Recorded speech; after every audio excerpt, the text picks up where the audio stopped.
Burleson unloads and hammers that to right center field. That's well struck. At the wall, leaping try.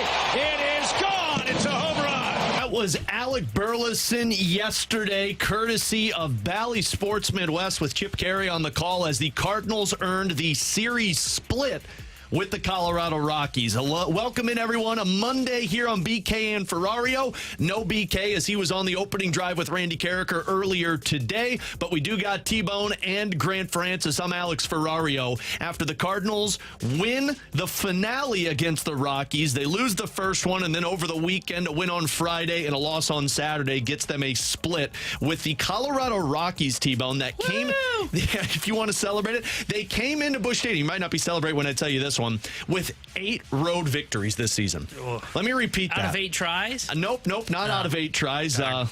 8 wins. That's 8 tough. wins. That's tough. Going into that series on the road, and the Cardinals lost 2 of them. If you're doing math, T-Bone, that's about a fourth, 25% of their victories that they earned over the weekend in Busch Stadium. That's they continue that pace, they're a playoff team, baby. But here's the thing. It's good to get the split if you're hoping that this team makes the playoffs because, hey, thanks to that split, they're in a 4-way tie for one of the wild card spots in the National League. But once again, we are shown that this Cardinals team has the inability to blow away lesser competition. When you go through the season series that they have struggled with, most recently the Houston Astros, which if you're keeping track, the Houston Astros right now, 6 games below 500, 4.5 games out of a wild card spot. What did they do, you ask? Well, they lost 2 of 3 against the Houston Astros. They won 2 out of 3 against the Marlins, but they were all pretty close. They lost the series against the White Sox. They have done this on a consistent basis, and that's a tough look for a Cardinals team to exit out of the weekend series with the Rockies. That when we were on the air last Monday, T-Bone, and we talked about how this team has a chance to really blow away the competition behind them in this wild card race and really separate themselves from the pack. Well, right now, you've picked up a total of 3 victories in that stretch, and that's not a good pace to be on. Yeah, I looked this up this morning because I was curious because we've talked about it. Like, there have been pockets in the schedule so far this year where the St. Louis Cardinals when a good St. Louis Cardinals team is on the field, should take advantage of those pockets of the schedule. Good correction. There are the 7 worst teams in MLB as of today. The Cardinals have had a series against all 7 of them, and they are 12-12 in those games, and they've actually been outscored by 2, which is actually incredible to think of. But what that tells me is the Cardinals have had their opportunity to try and separate from the National League, that muddy middle that is this wild card thing. I'm not even going to call it a race. It's not a race. That would be mean. By the way, sorry to interrupt. We need to change the terminology when we say playoff race. There's a playoff race in the American League right now. Yeah, there are teams, a fun one. There are teams racing for wild card spots right now with Baltimore, Kansas City, and Minnesota. It's not a playoff race right now. Yeah, snail's race is still a race. There you go. It's the turtle and the hare, and right now the Cardinals are the turtle. Yeah, So, though they are in this thing still, splitting with Colorado is disappointing because that's the kind of team you've got to beat. Now, with that being said, a lot of the teams in this muddy middle of the National League are doing the exact same thing. It's why nobody is separating themselves. And it's why the St. Louis Cardinals, you thought, could go into that series with the Colorado Rockies, and it goes back to the problem that happened on Thursday, which was you don't win the game with your number 1 on the mound. Right. And we always knew you were going to be playing behind the 8 ball in one of these other 3 games that was going to happen over the weekend. They do lose one of them. They're able to win the fifth starter day with Andre Palante on the mound, but it's just they can't seem to separate themselves from the muddy middle, and it's because they're not taking advantage of these bad teams that are on their schedule. Good teams should be able to kill these teams. It should be 2 of 3 from the Chicago White Sox. It should be 2 of 3 from the Houston Astros. It should be 3 of 4 from the Colorado Rockies. It should be some sweeps that are involved in that. But as we are learning about the St. Louis Cardinals, are they an awful team? No. Are they a good/great team? No. They're stuck in the middle, and they can't seem to use this pocket of the schedule to really separate themselves, and they continue to be stuck in the middle. I think it's important to clarify, too, like, when we talk about them being everybody in the National League right now that's fighting for the wild card, with the exception of the Atlanta Braves, they're all the same team. We've talked a lot about this. Like, San Diego struggles against bad teams. I think Colorado has a better record against San Diego this season. San Francisco struggles against these teams. Cincinnati, Pittsburgh. Everybody is the exact same right now in terms of When you're taking on bad opponents, you don't know how to pull out series wins or get a sweep. When you take on good opponents, occasionally you have that, oh my gosh, look at this team. For the Cardinals, it was the Baltimore Orioles. If I'm not mistaken, that's the only series sweep they've had this season against the Baltimore Orioles. That sounds right, if I remember correctly. That kind of backs my assumption. We swept the Cubs thanks to a rainout. Yeah, sure. That was a series sweep. We'll take it. That's part of the reason why you look at that Baltimore and be like, what's going on here? All of those losses and even the wins for the Cardinals just showcased why they're a 500 club. Like, go to the game on Friday that they had to come from behind and win. You start off rough and you get that offense late, but you almost gave it away up until that bottom of the ninth inning. Like, the Cardinals had to get a lot of things fall their direction, and that's on top of them overcoming the errors. That's the frustrating part for me is this weekend, the Cardinals were... Colorado tried to gift you that game that you lost on, what was that, Saturday, if I remember correctly? Colorado gave you plenty of opportunities to where it was, hey, take this win. Yes. Here, look, it's in a nice little bow. And the Cardinals didn't do it. They didn't put them away. They didn't take advantage of the years that Colorado Rockies are giving you. And I think the most frustrating part about this series for me is the fact of the matter that you mentioned that Baltimore series. The Cardinals built great momentum at the end of May. They really did. Sweeping Baltimore, I'm not going to take anything away from them. They played a hell of a series against the Baltimore Orioles. They played great on that homestand where they beat, I think it was the Reds, and they beat the Boston Red Sox, who have a legitimately good pitching staff. So what happened to all that momentum? All the momentum is suddenly gone. The wind that was at your back that was supposed to be pushing this sail forward, get this boat going. We're going in the right direction. And then we hit June, and it's like, we're not going to take off. We're not going to take advantage of the Colorado Rockies that are on our schedule. We're not going to take advantage of the Houston Astros, which, yes, you did run into two of their best pitchers. That's a bad baseball team. They didn't have Kyle Tucker for two of those games. They're not taking advantage of the way that they should of this schedule because they should be building momentum and continued that once they got through that rough stretch at home. I thought that was a stretch that was going to end their season. Yeah. And instead they play well, they come out of that, and then they lay another egg. They have selection success. And I think I just created a term here, but what I mean by that is you lose the game with Sonny Gray and Lance Lynn on the mound. Kyle Gibson gives you a really good performance, and you have to have a comeback victory. And then Andre Palante is the one that pitches the best for you out of all of these pitchers, and you shut down the Rockies. Like, that's a game that you'd expect Palante to have some success with. It's a bad team. It's a fifth starter, and you're like, all right, well, if he's got an opportunity to perform well, this is his chance. And he does. But all of these guys that you have that are supposed to be your stopper, that are supposed to be the guy that gives you depth into your starts, the ones that are supposed to give you relief in your bullpen, well, they're not doing that. Those are the ones that are getting lit up, and you're having to rely on Miles Michaelis' second half performance or Andre Palante coming out of nowhere. And for a Cardinals team that, in my opinion, emptied their gas tank in May, that's why we saw the Red Sox, the Orioles, the Cubs, those series wins. That was them emptying their gas tank, and it feels like now you don't have any more gas in the tank. Here's a question for you. I don't know how you guys feel about this, but we got a text from the 314. You guys didn't blank this much about the Blues, and they played the same. I don't know about you. I know he didn't, but I did. I was critical of the St. Louis Blues, and I didn't think they were a playoff team, and I hated that St. Louis Blues team this past year. I have somebody who sat in the same studio with me for 41 games this season. Grant knows that team was very infuriating. But this is the thing for me. And I don't know if you guys feel this way. I don't feel like the sum of the parts for the Cardinals is playing to the level it should be. I think the St. Louis Cardinals are better than a sub-500 team. I look at this roster. Paul Goldschmidt has started to hit. Now, yes, they do have that black hole at third base called Nolan Arenado that's not playing well. Mason Wynn playing like an all-star. Nolan Gorman is starting to play well. Alec Burleson has emerged. Lars Nootbaar was playing well before he got hurt. The pitching staff as a whole, the bullpen is elite. The rotation is better than what it was last year. Now, that's not saying a whole lot, but you've got a number one in Sonny Gray. You've got Kyle Gibson that's pitching fairly well. Then you've got Lance Lynn that's been okay, and Michaelis who is starting to pitch better as well. Now, yes, they do have a hole in the fifth spot, but all of that being said, I'm not saying they should be like the Phillies and be one of the best teams in baseball. They should be above 500.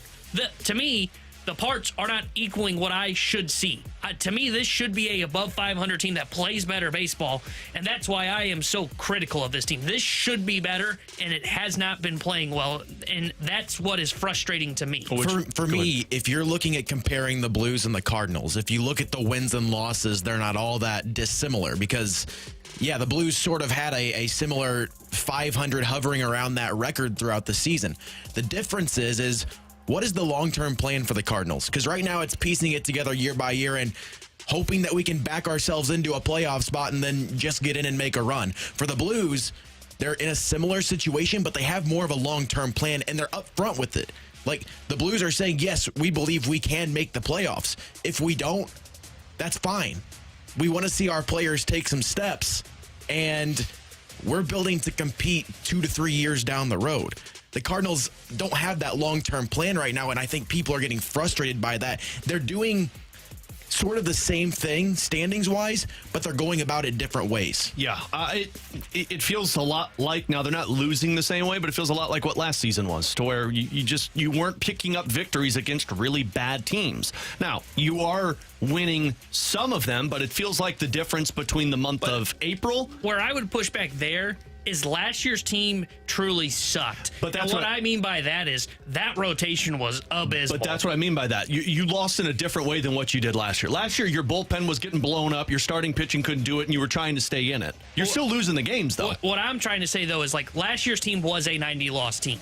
This year's team is not a 90-loss team. This year's team should be an 85 to 90 win team, and it is not playing like that because there are, yes, they don't have a fifth starter, but that's not a major hole. There are a lot of teams that really don't have fifth starters and kind of piece it throughout a season until you get to the trade deadline. There is not a single hole. Well, they could use one more right-handed arm, but that's, again, not a significant issue. Last year, you looked at that team and it was like, okay, so we've got one starter, maybe two, and we have like one bullpen arm that we trust. Like, there were significant holes on that team, so I saw how that team wasn't beating like the Colorado Rockies, for example. This team, it doesn't make any sense. They should be better on every facet of this, both offense, defense, pitching-wise, and yet it still is kind of stuck in the middle. And I understand they have injuries. They should not be this significant to where this team cannot win. And I really don't want to hear the injury excuse when I can look at the Milwaukee Brewers, who are playing good baseball, and they're dealing with a ton of injuries as well. It's not an injury excuse because look at what Andre Palante has done in the last 2 out of his 3 starts. I mean, he's been better than what Steven Matz was all season for you. Now, is that going to sustain? I don't think so. But Andre Palante had another good start. 5 innings, 3 hits, 1 walk, 6 strikeouts. Did his job for you following a bad outing against the Houston Astros. He's your number 5 starter. And right now, he's consistently inconsistent, which I think is a perfect number 5. But yeah, there's no excuses. Who are you missing right now? You're missing Contreras, fine, but offensively, Ivan Herrera has been good for you, and other guys have picked up the slack. Defensively, you've taken a step back, but it's not on Herrera, it's on the 2 guys that we'll talk about in the next segment, and you're missing Tommy Edman? Okay, well, I think Ciani has probably done the same of what Tommy Edman was going to provide you. You're missing Nootbaar. Well, you got Burleson in there. There's no injury excuses here for this team. It's very evident they're a 500 club. I felt like they were a 500 club at the beginning of the season. They have the potential to be better than that, but they keep laying eggs like they just did in 2 out of the 4 games against the Colorado Rockies this weekend in what should have been a series victory for the Cardinals. But despite that, they still find themselves in a wild card spot. Them, the Cubs, the San Francisco Giants, the Cincinnati Reds, a 4-way tie. Yeah, basically a 4-way tie for 2-3 of those wild card spots right now in the National League. Speaking of the defense, coming up next, their defense, the Cardinals, is making things harder on a team that is already dealing with difficulties. How do they look at that moving forward? And Ollie's starting to get a little testy with the media, which to me is not a good look. We'll get to that next here on BK and Ferrario here on 101 ESPN.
Yeah, defense has not been good.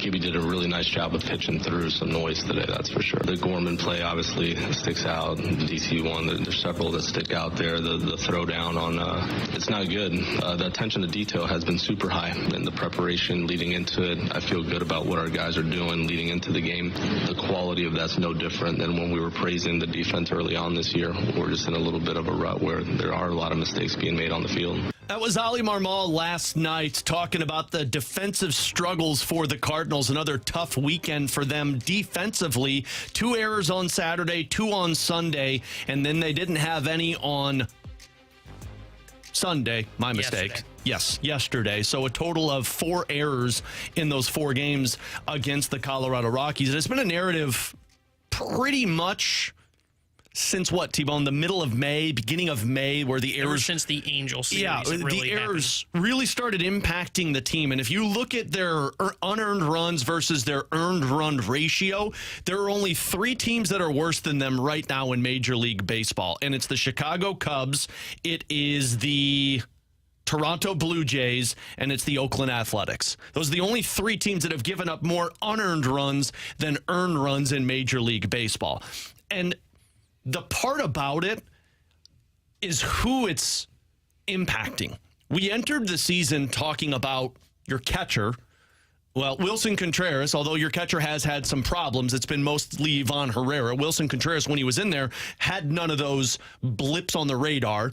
Your outfield was the expected defensive woes, and even without Jordan Walker, Lars Nootbaar, and Tommy Edman, none of the 3 that you expected to be your everyday outfielders, they've all been good in the sense of Alec Burleson is making massive strides lately. It's come at the area that we all felt comfortable with going into the season. Nolan Arenado, Mason Wynn, and now Nolan Gorman, who I believe is up to 9 on the season after this weekend against the Colorado Rockies. A team that is already struggling to break away from the pack, a team that is already struggling to find a way to eliminate their opponents and provide their pitchers the opportunity to go deep into games. They're making the task at hand that much more difficult, which I do believe is part of the problem for this team and their inability to put away opponents and pick up series wins. Yeah, they don't have a large margin for error. They don't have a lot of wiggle room because they just don't blow anybody out. You know, their offense doesn't put up a ton of runs to where you can look at a game and go, okay, we know we're up 5-0. This one little error is not going to kill us. All their games are super close. So then when you start having errors and you're providing a little bit more wiggle room for the opponents to stay in, whether you want to stay in that inning, force your starter to throw a couple of extra pitches, may lead to a snowball effect that it has on the bullpen, which has been a big talking point here in St. Louis for the last couple of weeks about the bullpen usage and if those guys are going to wear out. There's just not a lot of wiggle room for the St. Louis Cardinals and with this pitching staff, which, again, the starters have been fine, but you don't want to provide more wiggle room for the Colorado Rockies, for example, when you're going against Lance Lynn with Kyle Gibson on the mound. You want to try and be as efficient as possible, and for the St. Louis Cardinals, it is weird how this just suddenly popped up. I still think it is more of and it's getting harder to say this the longer this goes on, I tend to agree with Ali Marmol to where, obviously things aren't changing. It's not like they quit taking ground balls before games. I think this is just kind of a blip on the radar right now. Feels more of like a mental thing at this point, almost like they've got the yips, which we've seen happen to baseball players across the sport, like Altuve 2 years ago in the playoffs, couldn't throw from second to first. I think this is going to settle itself out. I think they've got a really good roster construction in terms of defense. Like Nolan Arenado, I don't expect, we've not heard anything about him dealing with anything. I think he's going to be fine defensively. He had a great play yesterday. Mason Wynn is going to have a couple of those plays just because he's younger, still learning on the fly here at the Major League level. Nolan Gorman is still kind of the same way. It's clear he's trying to work on stuff to his right. I think when he goes to his backhand side is where he's had some of his struggles. And then the outfield as a whole has been good defensively. So I think this is all going to get figured out. I think it is just going to take some time, but it is certainly something to where it is really impacting them because they do not have a big margin for error, and it is really starting to hurt them to where all those unearned runs that you mentioned is just continuing to put more pressure on both the pitching staff as a whole, the bullpen, because it's going to allow more pitches to be potentially thrown from the starters if they're in the game, and it is putting a major impact on the offense because now the offense now has to respond to those errors that happen for the St. Louis Cardinals. So here's the thing, and I do agree with that, T-Bone. I also believe that these errors are popping up, especially from these individuals. I mean, two of them are still young guys that are trying to make sure they're perfect. And at least for me, I'm sure people listening have gone through this as well. When you try and be perfect with something is when mistakes happen. Mason Wynn, and I believe Ollie was the one talking about this, he tries to get to every single ball. And he can. He's shown the athletic ability to do that. And there are going to be errors. Nolan Gorman, we saw the process last season. I think Rock was telling us in the office he had 5 errors all of last season, and now we're talking about 8 or 9 for him at this point. There seems to be a mishap of, like, when an error happens is when things kind of start to unravel, then more and more come up, because the Cardinals know that if they allow an error, something's going to break that dam and water is going to pour through. They have to be perfect, and when you're perfect, things start to fall apart. But then the post-game Saturday night, after that loss where the errors really impacted it, Ollie and Derek Gould went back and forth over the defense, and I personally felt like it wasn't a really good look. Take a listen. Yesterday, things go well. We find ways to make some moves at work, and you're on the third row, no questions. Today, a couple things don't go well. You're in the first row like a kid in a candy shop. So, well, I wasn't writing yesterday. I'm just saying. No, I wasn't writing. No, you asked, so I'll answer here on my television. No, we don't have to. I'm just saying. I wasn't writing yesterday. So I'm not trying to push back, but at the same time, like, it's just. You're welcome to push back. That's kind of a question and answer before. Any other questions? Look, I understand, and I could say this. It's a safe space because BK's not here to get angry at me. I understand what Ollie's doing. He's defending his players, and, like, you need to do that. But to me, when something as obvious as the errors that are popping up and the question that was asked and then the pushback that took place, it just isn't a really good look for Ollie in a sensitive time right now for this Cardinals team. And look, I like the honesty. I like the fire from him. I like the defending of the player. But when you go back and forth over defense, which everybody in Major League Baseball sees, it seems like a winless battle you're trying to fight. Yeah, I'm kind of with you. It's one of those where it is just so the frustration is clearly building back up for the Cardinals after what we just talked about in the previous segment of how they built momentum at the end of May, and now they're back to playing this poor baseball. And some of it is just, again, it's hard to explain the infield, the defense from them, and I understand what you're saying about how he's got to defend the players, but that one, like, what you don't hear at the beginning of that cut is how he kind of goes out of his way to call back to what the previous question was, which was the return that we opened with. Like, you could say he was stewing in what just took place. Yeah, exactly. So I understand it's frustrating, and I understand, like, you know, unlike in, like, hockey or football where you deal with the media a lot, but you don't deal with it for 162 days, actually, plus that. But yeah, I'm with you. I did not think that was a great look from Ollie Marmol pushing back like he did, and then getting kind of caught up to where you could tell he was like, well, wait, I wasn't pushing back. No, yeah, you were. Yeah. And again, I understand he's trying to defend his players. You know, he was questioned about Ivan Herrera's arm strength, which is clearly a problem. I think that's the biggest issue right now for them defensively. I understand that there are a lot of errors that are happening around the infield. The arm strength is really opening up the base running for opponents against the St. Louis Cardinals, and that has been a big issue for Ivan Herrera, and that's one of those where I think he's going to get better at it, but I don't think he can get better at it in season. That is one of those that's going to have to be worked on in the offseason. Right now, they're just trying to buy time until Contreras' arm strength gets back behind the plate, because right now it is like the Wild Coyote or the Roadrunners out there on the bases, because the catchers are like the Wild Coyote. They can't catch those guys when they try to steal second or third. Yeah, i.e. the Little League home run that we saw over the weekend with this defense, and understandably so. You're frustrated, but it's hard to defend it in the scenario that took place over the weekend. He's Tanner Hendrickson and Graham Francis. I'm Alex Ferrario. Our Air Comfort Service text line 314-399-9646. Also our YouTube. We're up on YouTube at 101 ESPN STL. You can get it on the YouTube chat that we call the Graveyard. We've got Katie Wu, our Cardinals insider, coming up next. Then questions and answers. All of it here on 101 ESPN.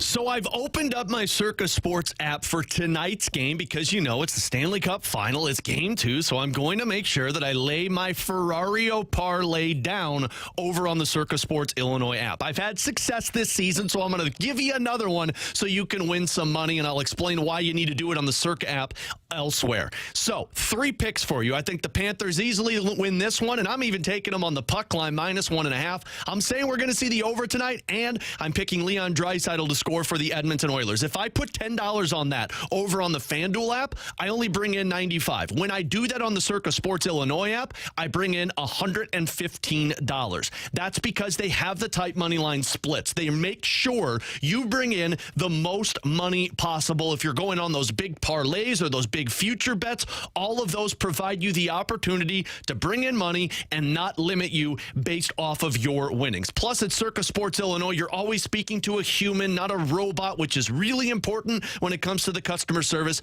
Make sure you download and subscribe. Put money in to the right sports betting app, and that's Circa Sports Illinois. If you or someone you know may have a problem with gambling, call 1-800-GAMBLER or text ILGAMB to 833-234.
Grant Francis here with a SportsCenter update driven by Johnny Londoff Chevrolet and Johnny Londoff Autoplex. Over the weekend, the Cardinals split their series with Colorado 2 games apiece. They're off today, and they'll be starting a new series tomorrow against Pittsburgh. It'll be Paul Skeens and Miles Michaelis. Those are your projected starters for Game 1 tomorrow at Busch Stadium. For the Battlehawks yesterday, they fell short in the XFL Conference Championship as the San Antonio Brahmas beat them 25-15.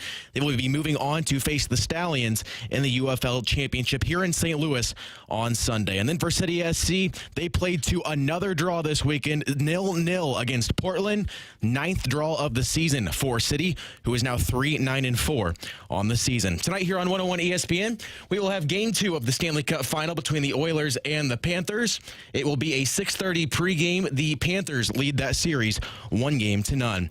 I'm Grant Francis. The SportsCenter update's been driven by Johnny Londoff Chevrolet and Johnny Londoff Autoplex. See them at londoff.com. Chevy, together we drive. Are you kidding me?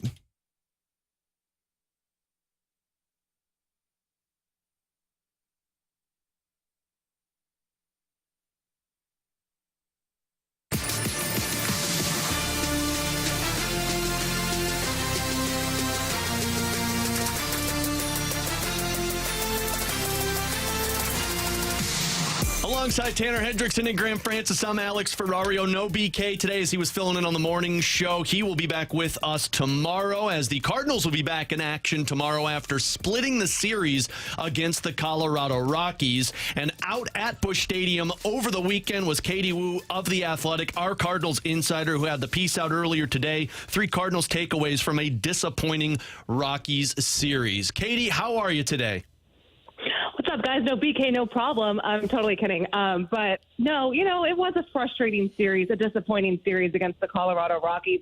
When you have one of the worst teams in the National League coming to a 4-game set at Busch Stadium, anything less than a series win feels like a loss. So, yes, Sunday's win was a small consolation, but it was also the bare minimum of what they should have done. Hopefully, they'll have a much better success against Pittsburgh, but we'll see. I find myself saying that a lot, though, Katie. Like, it really felt like to me the Phillies series brought me to the decision of, like, hey, we know who this team is. You can't beat the best. You're going to be a middling team. But then when you fall to the Astros in 2 of 3 and you split a series against the Colorado Rockies, both teams that are bottom dwellers in their respective leagues, it really tells you who this Cardinals team is. And any chance it feels like that they're able to gain ground or separate themselves from the pack, they fall back down to earth. Yeah, and I think, I didn't have a problem necessarily with the Phillies series because I thought they played competitively, and Philadelphia is the best team in the National League. So, yeah, they lose that series, but, 2 out of those 3 ball games were competitive, and they ended up winning that Sunday game. The Astros, they're better than their record, but they're still not the Astros of years past. And then, to me, this Rocky series was just a disappointment. I mean, this club is in such a unique position right now to break out from this 500-ish pack. I mean, the Brewers, they have a comfy 6.5-game lead heading into play today, but the rest of the teams in division, all 4 of them, they're separated by half of a game. To me, it sounds a little funny to say this in the early parts of June, but I thought this part of the calendar was the perfect opportunity for St. Louis to seize and kind of break themselves away from that 500-ish pack. And then it dawned on me, I was writing a story over the weekend, and my headline was, as Fight for 500 continues, and I stopped and I said, I'm covering the St. Louis Cardinals, and I'm writing a headline that talks about them fighting to stay 500. I mean, maybe they are a middle of the ish pack. I mean, that's what they've shown so far in 2.5 months of the season. And to me, that question is, how ownership okay with being just 500 this year? And Katie, I mentioned this in our last segment or when we opened the show today. It feels like to me when I look at this roster, this should be better than a 500 team. I don't think this is a Philadelphia Phillies where they are one of the best teams in the National League, but it feels like the parts aren't equaling up what I think it should. Do you feel the same way that this looks like a better team on paper, but for some reasons just isn't performing up to par?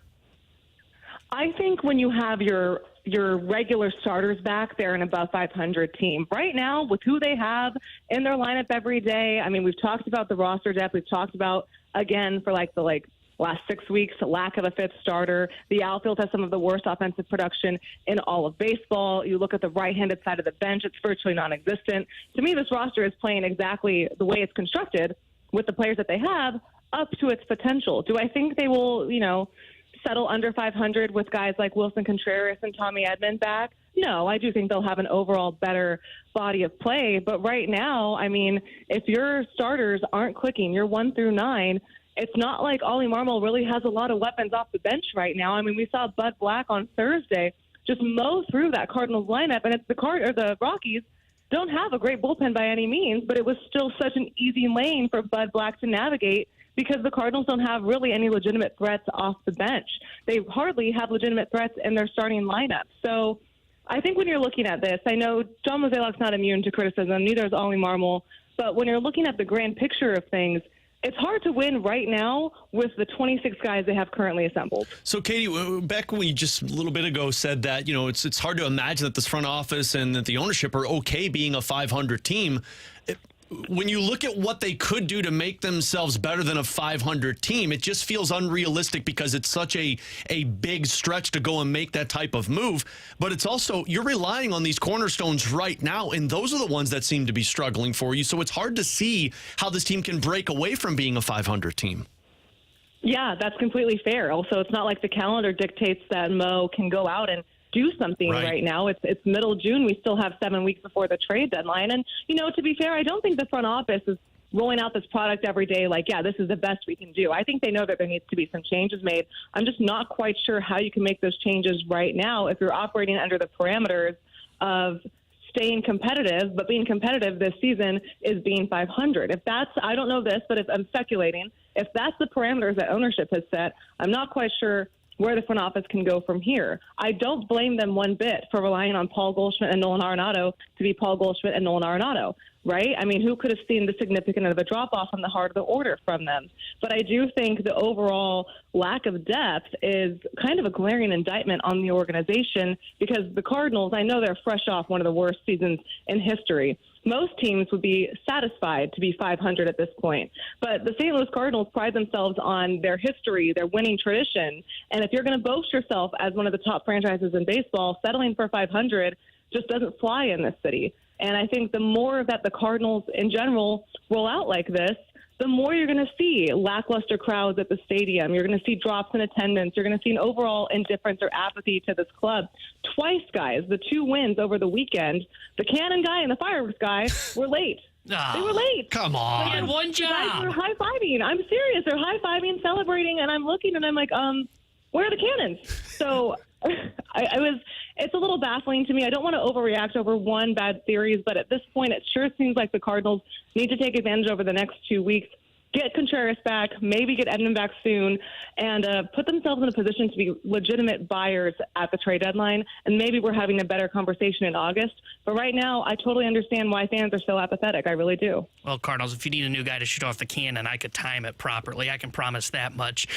Katie, you mentioned their schedule for the next 2 weeks. I hate to go to this cliche of this feels like the most important stretch of their season, but 7 of their next 10 series are against teams that are in this muddy middle of this National League wildcard race. Is this the stretch in which the Cardinals become buyers at the trade deadline or end up becoming sellers? I think they're going to be buyers either way. I don't envision a situation at all where the Cardinals sell at the deadline. I mean, they were 10 games under 500-ish at the trade deadline last year and still didn't decide to sell until a week before. So, and you can justify that, and this goes back to our original point. If the Cardinals are 500 at the trade deadline, or even a couple of games below, but so is everybody else, you can be, there is an incentive to buy there. I think the bigger issue and what ownership has to really have a conversation about and figure out what they want is, are they okay with kind of rolling the dice and being complacent on a 500 team and hoping their trade deadline moves work out? Or should they be taking advantage right now of this stretch of the schedule and trying their best to bolster the club in the way that they can? Again, we talked about it. It's not like Mo can just go pick and choose off of a tree on who he wants. There are restraints here. But for me, I don't see a situation where the Cardinals sell, but I do think that if they don't take advantage of the situation right now, it becomes a little bit more murkier. Katie, what do you make of the Cardinals' outfield production, both in the short term and in the long term? Because if you look at the offensive numbers for the outfield this season, they are bottom 5 in every statistical category. They sure are. And let's take a minute to just appreciate in November when the Cardinals set their lineup and set their starting outfield as Jordan Walker, Lars Nootbaar, Tommy Edman. And we all felt really good about it, and so did they. For a long time, there would be like a battle coming into spring training on who was going to edge out that last outfield spot. That's still an outfield I feel pretty good about. It's not the outfield that has played one single inning for the Cardinals this season. Right now, you're rolling out Michael Ciani, Alec Burleson, Dylan Carlson, and there are pieces of them that are good, right? Like Ciani is a great defender. I think Carlson has had some brutal luck this year. Alec Burleson is like their most clutch player. No disrespect to him. I think he's done a really good job of the opportunity he's been given. But it's not the outfield they pictured. And it's certainly showing up when you have guys, again, not to harp on the big bats, but that's what they're paid to do. When you have Goldie and Nolan struggling, not really firing on all cylinders, you need other guys to step up. And I'm not quite sure, this goes back to what we talked about, Tanner, that the way this roster is currently built, this everyday lineup, has the power to back it up. That's why people like Wilson Contreras coming back will be huge. Tommy Edman and Lars Nootbaar, those are high on base percentage guys. That will help. But right now, the Cardinals are just kind of stuck in this rut of trying to do the best they can with players that are having to step up and fill in roles that they aren't exactly profiled to succeed in. Some of them, like Burleson, are running away with the opportunity. Other guys are kind of waiting to see can they pick up the slack. But it really ups the ante on Goldie and Nolan. And as we've seen, it's also made it kind of difficult for them to perform. I don't know if they're feeling any kind of external pressure, but they haven't looked at all like the bats they thought they were going to be this year. Katie, speaking of roles, Dylan Carlson had himself a good weekend against the Colorado Rockies, going 2 for 4 on Friday, 1 for 3 on Saturday, and then 1 for 3 on Sunday with critical hits in all 3 of those games. When this team gets back to health, and I know that's a big win because, injuries always can pop up, what's Dylan Carlson's role on this team? I think it will go back to that fourth outfielder role they had him penciled in for at the start of spring. I like the competitive at-bats Dylan had against the lefty on Friday. We know his issues from the left-handed side. For him to come in clutch twice, I think that was big for Dylan, who really kind of just got the short end of the stick when you think about the injury 2 days before the end of spring training, how well he looked that spring. We also don't really know, when Jordan Walker is coming back up. I mean, he has 1 home run in Memphis. It seems to be a gradual work in progress with that swing, and I understand the organization's hesitance to rush Walker up if he's not ready, but not having him up here has been a big hole. I think if Dylan can find some consistency, he might be able to get an everyday role in right field. I know the Cardinals like Ciani in center. Ciani, of course, isn't exactly an offensive threat, but he was never supposed to be. It just goes back to guys having to play maybe a little bit above their ceiling. But if we see Carlson getting the next opportunity, I'd like to see what he could do there. I really feel like over the last 18 months, he hasn't exactly gotten his fair share, whether that's playing time or injuries or a combination of both. It'd be nice to see if he can come around a little bit. Katie, always appreciate the time you joining us every single week here on BK and Ferrario. You can see Katie's work on The Athletic. Also follow her on Twitter at Katie J. Wu. Enjoy the day off, Katie, and we'll see you at the ballpark this week. You got it, guys. I'll be looking for you. There you go. Katie Wu of The Athletic with us here every Monday on BK and Ferrario. We'll get more into Dylan Carlson a little bit later, but I did find that interesting because, like Katie mentioned, you get a little bit more opportunities now that you got a hot bat and you see if you can strike while the iron's hot. But when Edman's back, when you wonder if Jordan Walker returns, I don't know if he is the fourth outfielder. Part of me wonders if he's the fifth outfielder because if you're healthy, you're talking about Donovan, Ciani, which I think Ciani would have the upper hand, even if he's not hitting because that defense is elite, Burleson, and Lars Nootbaar.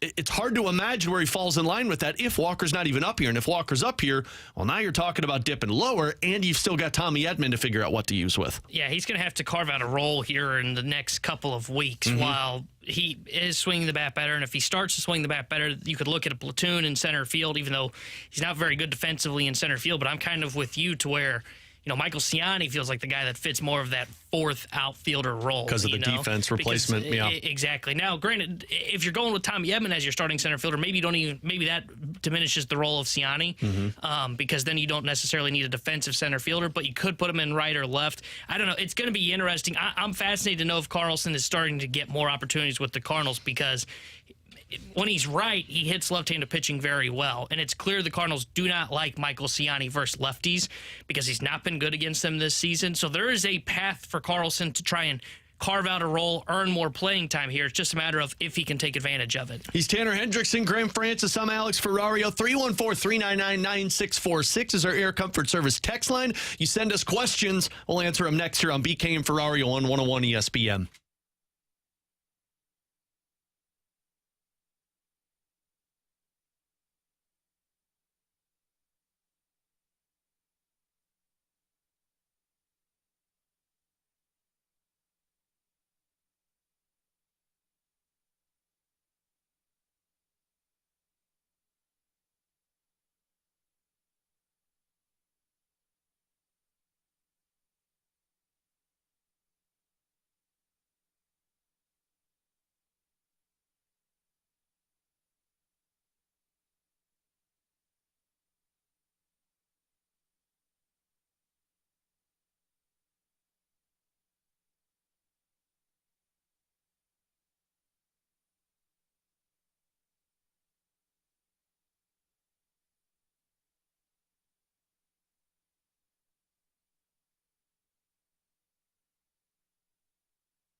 Alex Ferrario with you to talk about my insurance agent, Tracy Bibb. Her and her team taking care of the Ferrario family. And when it comes to your insurance, customer service, I believe, is the number one on importance level. You have to make sure that you have somebody that's available for you, that's looking out for your best interests, and when problems arise, is able to help you quickly. All of those things fall under the umbrella that is Tracy Bibb in her team. They're always checking in with us, making sure that we're okay. Everything's okay with the house, the car, making sure that she's letting us know the competitive rates, saving us money in certain areas when things go up, when things drop down. The communication is at its best. But if something happens, and it's not a matter of if, it's something when happens, that's when Tracy is available. You call her, she answers, she gives you a fix to the solution, and you've got it figured out on the phone. All of those reasons are why you need to call Tracy Bibb today and switch over with her and her team. All you got to do is give her a call, mention my name, Alex Ferrario, and she'll walk you through a free non-committal quote. Super simple. She'll even cancel your insurance agent that you're with. 314-328-4260. That's 314-328-4260. It's no fib. You're always in great hands with the Bibb.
Four 399-9646. That is our Air Comfort Service text line. Also up on our YouTube page at 101 ESPN STL. We'll get to John Mozeliak's comments over the weekend, but now we get to your questions and answers here on 101 ESPN. We'll start with this one from the 815. Guys, would the Cardinals be better served to retool by selling Goldschmidt, Helsley, Dylan Carlson, etc., to put the chips in all on the young guys? To an extent, there would be some of that. The problem is like most of those guys that we just all mentioned there, like who are the young guys that are taking that role? Like who's filling Helsley's role? You know, it's not a young guy that you're looking to take that role unless they try to convert Graceffo to a closer. Burley is already in the starting lineup. He's a guy that would move to first base, and Carlson's Carlson. So I'm torn on what they should be doing right now at the trade deadline. Look, it's not decided if they're buyers or sellers yet. To me, they're still in the muddy middle, but they sound like a team that wants to buy. And if that is the case, then, they're looking for center field help. They're looking for pitching help. Like, I don't think it serves them well to sell some of those pieces. The only piece that I would say that they probably should explore moving still is Ryan Helsley, just because he's going to give you the best return. Goldie's not going to give you a lot as a one-year rental. Carlson, you might get a bag of baseballs.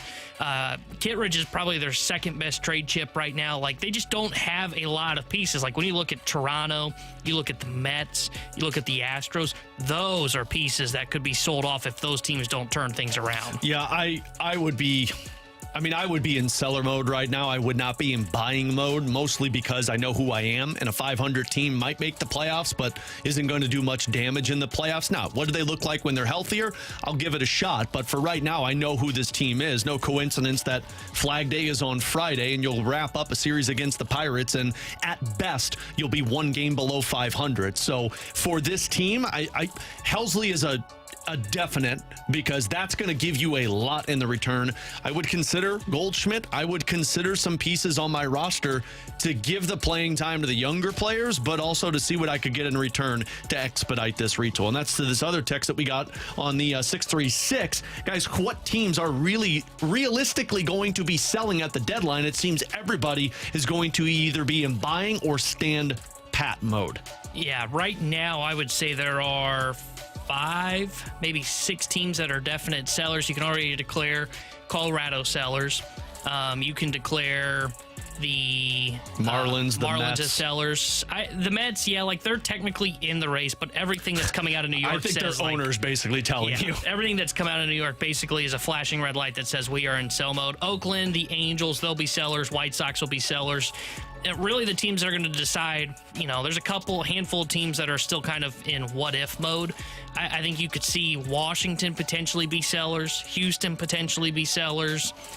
We'll see about Arizona. They spent a lot of money, so they may just try and push a little bit. Toronto's another team that can become a seller. I think San Francisco's going to be a seller. I think they could as well. There's so many teams that are still in this unknown right now. There are, I'd say, 6 definite sellers. I think you have to look at the trajectory of what the team's hope is. And if you're Washington, sure, you're 1.5 games out, but your hope is to stockpile more young assets to put yourself in a position to succeed in a couple of years. I think the same can be said for the San Francisco Giants. They know they're not a playoff team. They won't be buying at the deadline. My expectations I think they're going to buy because they spend so much money in the offseason. I get it, but man, what you could get, let's say Blake Snell does come back right before the deadline and gives you a couple of good starts, what you could get on that end, maybe with a Jock Peterson style, there are no pieces. It really comes down to what the team's expectations are and where you stand, which is really between Flag Day and probably that All-Star break is when you really start to see teams separate from the pack. Right now you've got 5 teams that are definite sellers. I would throw the Mets in there and make it 6. By the time you get to the All-Star break, you'll have a couple more that leak into that to where you'll have probably 10. And we'll see. Some of these teams may not because, like we mentioned, San Fran spent money. Pittsburgh feels like a team that wants to try and win. So with their pitching, you could see how they could go on a run if they sneak in. Same can be said for the Washington Nationals. They've been in a little bit of a rebuild. Do they want to try maybe push some chips in and finally kind of go for it? I don't know. It's going to be fascinating to see what plays out by the time we get to the All-Star break here in the next month. Got a hockey one from the 314. Fellas, did you watch any of the Stanley Cup final game 1? What were your general takeaways? I watched it. I stand by what I said. I think Florida's going to win this in 5 games. Give Edmonton a shot to win 1, probably their home opener in Edmonton. I just don't think they have what it takes to stay with the Panthers. And I know they're making a lot of Evander Kane coming back, and he's the one that'll be able to calm down Matthew Tkachuk. They don't have depth of scoring. They've got their top guys, and that's it. They've got Nugent Hopkins, McDavid, and Draisaitl. I don't know if you guys saw this, but in the third period when they were trailing, guess what? They put McDavid, Draisaitl, and Hyman all on a line together. That's the act of a desperate team, and I think they're going to be doing that a lot this postseason. Yeah, I think Edmonton was really pushing last game, and they got nothing to show for it because Sergei Bobrovsky was outstanding in that game. They got their power plays, too. They did, and that was where the Oilers were going to win games if they were going to in the series, was with their power play. Mm-hmm. And if Bobrovsky plays the way he is playing right now, they have no shot because Florida is going to be, whether they have 18 shots or 40 shots in a game, they're getting really high quality chances. Like they may only have 18 shots, but they're getting quality chances, and they got out to an early lead in that last game. So I don't want to say they sat back and didn't really push for offense, but at the same time, when you get out to an early lead against Edmonton, you really try to focus on shutting them down, and really just limiting the opportunities for Edmonton. So I think, honestly, the fact that Edmonton had 33 shots on goal in that game and still didn't have a goal to show for it, they didn't play bad, and they still didn't get anything out of it. So that might be one of their opportunities in this series to get a win. I think the Oilers make this a series. That was my takeaway. I'm different from you guys. I thought they played well. I thought they were the better team for chunks of that game. So I think when you outshoot a team 32-18, it tells me you should win that hockey game. And I understand Stuart Skinner did not play well. He hasn't played well all postseason in there in the Stanley Cup. So I think they were able to get to their style a little bit more than the Florida Panthers. And if they're able to do that, I don't know if they win the Cup, but I think they can certainly push Florida. I've changed my outlook because I was originally Florida in 5. I think it's going to be Florida in 6 or 7 now. Yeah, it'll be interesting. Game 2 tonight here on 101 ESPN. You'll be able to hear pregame starting at 6:30 with puck drop a little after 7 o'clock. Tanner Hendrickson, Graham Francis, I'm Alex Ferrario. Coming up next, John Mozeliak spoke with a group of bloggers, podcasters over the weekend, and it seems from his quotes that he believes this team is worth investing in. Do you agree? We'll get to that next here on 101 ESPN.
are just small wins, and I would define small wins right now as maybe trying to find someone that could give us some innings in that fifth role. Is there some right-handed bat we could add that could play center field from time to time?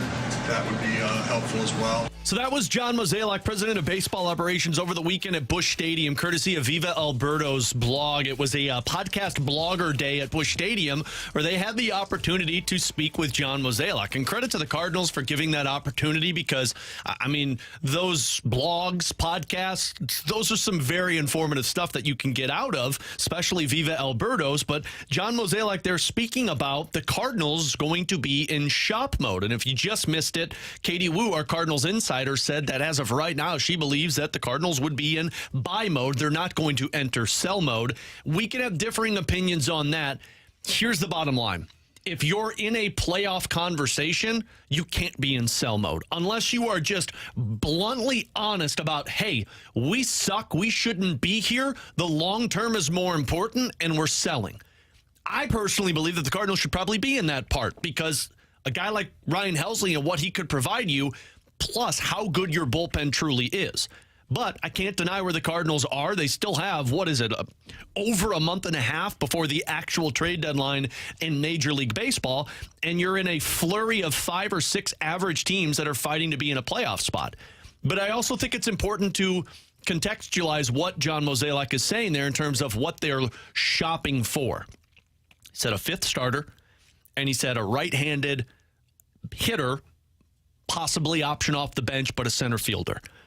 We're not talking about a number 2 here. We're not talking about trading for Pete Alonso or bringing in that middle of the order bat. This is a middling team that wants to be in a playoff position. And to do that, you make middling moves like the Cardinals have done over the last couple of years. I got no issue with it because you're not giving up a whole lot to bring in a number 5 starter or a right-handed option that could play center field for you. I think John Mozeliak basically told, at least from my perspective, what we all look at. Like, yeah, this team can get to the playoffs because basically the National League is inviting everybody in, and we'll make little upgrades where we can. Yeah, and like right now, like little upgrades might be what separate them from the middle of the pack. Honestly, it could be. I find it interesting, that I wondered if this would be the case with the St. Louis Cardinals not wanting to be sellers in back-to-back years. And you're 100% right. If you're still in it kind of like this, even if it's below 500, I think you invest in the team because you're not out of the race. And I think what the next 2 or the next like 7 of the 10 series that they play that are against teams that are in this wild card race gives you the chance to potentially separate and go from being marginal buyers, which Mo was basically doing right there, which was saying, hey, we believe we need to invest in a fifth starter, which they do need, and we need to invest in a right-handed bat that comes off the bench that could probably play center field, which, again, is something I've been clamoring for. I think they need that. And he later mentioned as well that they might be even looking in the bullpen market. Those are clearly their 3 biggest needs right now. If they're going to improve this team, they need to have somebody fill that another right-handed relief role, which may be internally. They need to add a right-handed bat that can come off of the bench, that can probably play the outfield. Maybe you get that with Tommy Edman, but again, like right now, it's hard to kind of plan on that because we don't know when we're going to see Tommy Edman. And there's going to be a long time before you get him back to what he truly is. Yeah, exactly. And you need a fifth starter. And I think that goes for even when Steven Matz returns. He clearly cannot be relied upon. And when he was pitching, couldn't get right-handers out. Sounds like a theme for the fifth starter spot, essentially. So I think right now they are in buy mode, but I would call it soft buy mode. Yeah. I've been saying this for like the last week or so. For the Cardinals to really go out there and get that number 2, which you had mentioned, I think you have to be playing better baseball. You have to be clearly and solidified into a playoff spot and almost have separated yourself from the middle of the pack. Otherwise, you could be potentially burning some assets, get a number 2 starter, and not be a playoff caliber team because there are still multiple holes on this roster. Yeah, because one of the comment that you had texted the group over the weekend was a little comment that he made, and we don't have audio of this, but it was essentially him saying, like, look, we can't be the Padres. We need our prospects to have longevity. And I know people tongue-in-cheek are going to say, well, they don't have longevity with their prospects now. However you might view it, you can't just start selling the farm when you're a 500 team because let's be honest, you go out there and get a number 2 starter, although that does strengthen your rotation, does it really give you confidence that they're all of a sudden going to be a National League Central Division team leader? Because it doesn't for me. I think their offense still stinks, and a number 2 is going to make some of it better, but you're still going to be in these low-scoring games, and you're still going to have to rely on your bullpen to close things down. And if we're talking about a number 5 starter, I think that's important for this team. It's kind of like what they did when they went out there and they got John Lester and Jay Happ. Yeah, they knew what they're looking for. They knew that they stunk, and they said, we got to go get somebody who can be an upgrade over Steven Matz and Andre Palante, because then those guys are available when injuries take place, but best case scenario, they're in our bullpen right now. They understand that the bullpen usage right now is in the middle of the pack, but you don't want to overwork guys, so you go get another arm there. And the right-handed bat is something that you just need depth to, like what Katie Wu just talked about with us. So I think it's important for the Cardinals to be honest with themselves, and I think John Mozeliak was very honest with himself there when he spoke with that group, of they know who they are, and honestly, I'm good with that. Because if your goal, bigger picture, and I think a lot of people will be like, well, the goal shouldn't be just to make the playoffs. I understand. I'm in the same boat as you. But if your goal is to be like, hey, we need to make the playoffs and this is how we do it, then you make minimal upgrades rather than just standing pat and saying, well, we'll see where we're at. Doesn't make a difference. Now, I will say this, and I agree with the 314 brought this up. Why do we keep referring to the 5th starter? Let's not limit ourselves. I think to that point there, and this is where I would kind of push back on if it should just be a 5th starter, a marginal upgrade, is if you are going to go for a number 2 starter, I think when we talk about that 5th starter spot and trying to repair that spot in the rotation where they've got Palante currently holding it, they've had Liberatore, it's been Matz. The argument for getting a number 2 starter is now you not only are helping solidify things in the regular season, but you also fortify things for the postseason. You know, because now all of a sudden if you go out and acquire a number 2 starter, let's say you go out and I'm just going to use this name as a placeholder just because there's a chance this team could be a seller at the trade deadline. Let's say you go out and acquire a Framer Valdez from the Houston Astros or Justin Verlander if he became available and wanted to come here. Now you've got a 1-2 punch that's good for the postseason, and you start to push guys down into roles where they belong. You know, now Steven Matz can still shift to the bullpen because you've upgraded the rotation, and Gibson, Lynn, and Michaelis now fill out the back half of your rotation. So now you're doing what the Cardinals, in my opinion, really have not done a good job of, which is building a team that is good for the regular season, but is also set up for postseason success. Because if you're adding just a number 5 starter, like you're going out and you're acquiring Jose Quintana, for example, who's a number 5 for the New York Mets right now, velo's down, hasn't been as effective as he was 2 years ago. Okay, sure, that helps in the regular season, but what's that guy do for you in the postseason? Yeah. You know, there's no role for him. In fact, he's probably not even on your postseason roster.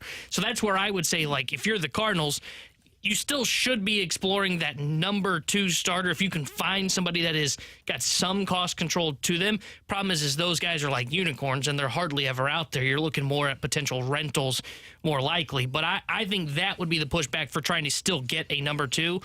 But I'm kind of with you. Where they are at this point as an organization, I don't know if you can put a lot of those chips in for that number 2 starter at the trade deadline, because this just is not a very good ball club right now. Yeah, if I can be honest, I don't need this team to go get a number 2 unless you're getting years of control. And I know people have brought up Garrett Crochet or Jesus Luzardo. I don't believe the Cardinals will pay the price to get those players. I think John Mozeliak essentially said that. So the number 5 is probably your target, but number 5 doesn't mean you're going out there and trading for an Andre Palante. I mean, a number 5 could be you look at a Luis Severino to bring him in, or somebody like He's that. Not a 5. He'd be like a 2 right now. For you, yes, but I think around Major League Baseball, he'd probably. I think people would view him lesser than that, just because his numbers have dropped over these last couple of starts. I don't know if people would view him as he's going to be our Game 2 starter in a playoff series. I think he would be, if not a 2, minimum of 3. Like, he will not be. He's got a 3.25 ERA in 72 innings so far this season. Now, he doesn't have swing and miss, which that might be where you're getting at. In those last couple of games, I think he's given up significant runs. He will be one of the top pitchers on this trade market. So acquiring him is not a number 5. If you think Severino is a 5, then you need to shop lower, because he is not a number 5 starter. He is a 3. Yeah. You'd be looking at Quintana for the New York Mets, or even like a Sean Manaea as more of a 4-5, if that's the market that the Cardinals want to be shopping in. Yeah. Well, the other market that Mo brought up was the bullpen. Speaking of no Keenan Middleton for the rest of the season, who's having Tommy John surgery, and talked a little bit about, shopping for that or looking internal. If I can be honest with it, let's see what it looks like by the trade deadline, but I don't really know if you need to shop for a bullpen arm because you're not shopping for a high leverage one, it seems. You've got those positions pretty much locked down. But what you found in Roycroft, getting Gallegos back, you've got Fernandez. The hope is that you maybe find another diamond in the rough in your minor leagues. I don't know if that's priority number 1 or 2 for me at the trade deadline is going to get that. I think you've got enough internal options that can fill that void for you. Yeah, they've got some options. Chris Roycroft has looked pretty good so far since getting called up. He's probably their top guy. I do want to play this cut from This is John Mozeliak at that bloggers event that happened at Busch Stadium via Viva Alberto's. That was a blow. Obviously, we signed Keenan for that reason. And so, obviously, it's not going to happen, and we have to adjust. I will say Roycroft has been like a great surprise. And in terms of guys down there right now, that's where I think somebody like maybe a Graceffa might end up maybe having some value out of the bullpen initially. But, I think we can manage our bullpen. I think, King's emerging as a very useful piece. Ultimately, it's just about guys you have confidence in and willing to use. When you set up a bullpen where there's only 3 guys you're willing to use instead of 8 or 9, that can be a challenge. Baseball's played basically every day, and unless you're putting up a 10 spot where you don't have to worry about the bullpen, it can be hard. I find it interesting that 2 things there. We mentioned Chris Roycroft, who's been pretty good. I find it interesting that he mentions Gordon Graceffa potentially out of the bullpen because that's kind of been the rumor around Gordon Graceffa for I feel like the last 2 years is can he play up in the bullpen. I find that interesting that they might look that way. I also find it interesting never mention Gio, who's currently on a rehab assignment. So I think the 2 guys that are currently they're hoping could take this internally so they don't have to do what you're talking about, acquire a bullpen arm at the trade deadline, are Chris Roycroft, who's looked pretty good, and potentially Gordon Graceffa if and when they do bring him up to pitch out of the bullpen. It's Tanner Hendrickson, Graham Francis, I'm Alex Ferrario. Coming up next, sounds like the salary cap actually confirmed. The salary cap in the NHL is going higher than originally expected. What does that do for the Blues and other teams in the National Hockey League? We'll discuss next year on 101 ESPN.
So the salary cap is going higher in the NHL than what we originally expected. With Tanner Hendrickson and Graham Francis, I'm Alex Ferrario. So Gary Bettman and Bill Daly, they spoke with the media prior to Game 1 of the Stanley Cup Final. They do it every single year, kind of the State of the Union address for the National Hockey League. And Bill Daly basically told that the NHL was expected to be somewhere around like 86.5, 87. But because of the revenue that they made this season, they're bumping it up to $88 million. And to put that into context, Graham Francis just confirmed this. It's an extra $4.5 million than what teams had to spend at the salary cap last season. Last season, it was at 83.5, unless of course, you're the Vegas Golden Knights and you make the cap whatever you want it to be. But every team now has $4.5 million more than what they had last season, and a little bit higher than what they originally expected going into this upcoming offseason. One, I think that's great timing if you're a free agent, terrible timing if you're a team that wants a free agent, because now you're going to be overpaying even more than what you probably should be for a market that's top heavy by like 3 guys. But I want to single out the Blues with this one because I think this is a massive benefit for St. Louis. Not in the sense of, now they're going to be big spenders and make splashes in the offseason via signings. I don't think that changes at all. And both Tom Stillman, Doug Armstrong have made that very clear. But what I think that does is it allows the opportunity to explore the trade market a little bit stronger, because there will be more teams willing to shift guys around so that they can capitalize on younger players, or they can bring in free agents or guys that just don't make sense. And typically when the cap goes up, teams are a little bit more flexible to make trades with. But I also think this allows you the opportunity to trade one of your guys and not have to pay a heavy price for it. Because there are going to be teams now that, one, have to get to the salary cap floor. 2, do not want to pay the massive asking price by a lot of defensemen on the free agent market. We've talked a lot about them last week. I think this is a benefit for St. Louis, not in the sense of you're going to overly change your roster with an offseason because you've got more money to spend. I think it allows the Blues to be a lot more aggressive on the, hey, what's out there via trade, because we have cap space, but are teams more willing to listen on players we have now that they have cap space? Yeah, it's going to be interesting because I'm 100% with you. I think there are going to be some teams that look at the St. Louis Blues and kind of debate, is Torrey Krug's, 4 by 6.5 that's still left on that deal, or 3? Is that more intriguing than what we see on the open market, to where we're going to have to pay somebody $5 million on like a 5-6 year deal potentially? I think that's where it gets interesting. And now that you have had some of these teams that are the cap spenders pay up to the salary cap, they now get a little bit more financial flexibility with a $4.5 million increase. They can now start to make a little bit more of these moves, to where previously they were kind of hand-tied, had to get very creative, make a kind of move to where it was, okay, well, we almost have to do a hockey trade to do that. I don't know if that's necessarily going to be the case anymore. It does make it a little bit more interesting to see if the Blues now are able to get out of one of these defenseman contracts, whether that be a Nick Leddy or potentially Torrey Krug or Justin Fall. Well, let me read these to you real quick, because the salary cap floor is $65 million next season. Cap ceiling goes up, cap floor goes up a little bit. Utah has $43 million in cap space this offseason. That's basically to work with. They've got $20.5 million to get to the cap floor. San Jose's got 13. Anaheim's got 10. Chicago's got 9. Detroit's got 6. Carolina's got 3. That's just to get to the cap floor. Now, to get to the ceiling, Utah's got 43. San Jose's got 36. Anaheim's got 33. Detroit's got 29. Carolina's got 26. Now, obviously, they have pending free agents, whether it's unrestricted and restricted free agents. But I just listed off 3 teams that are bottom dwellers in the National Hockey League that have to bring in $33 million to even get to the cap ceiling. I think there are going to be teams that say, hey, we need leadership. We need guys that would be to have the ability to bring offense or defense to our team to kind of move us in the right direction. Now, the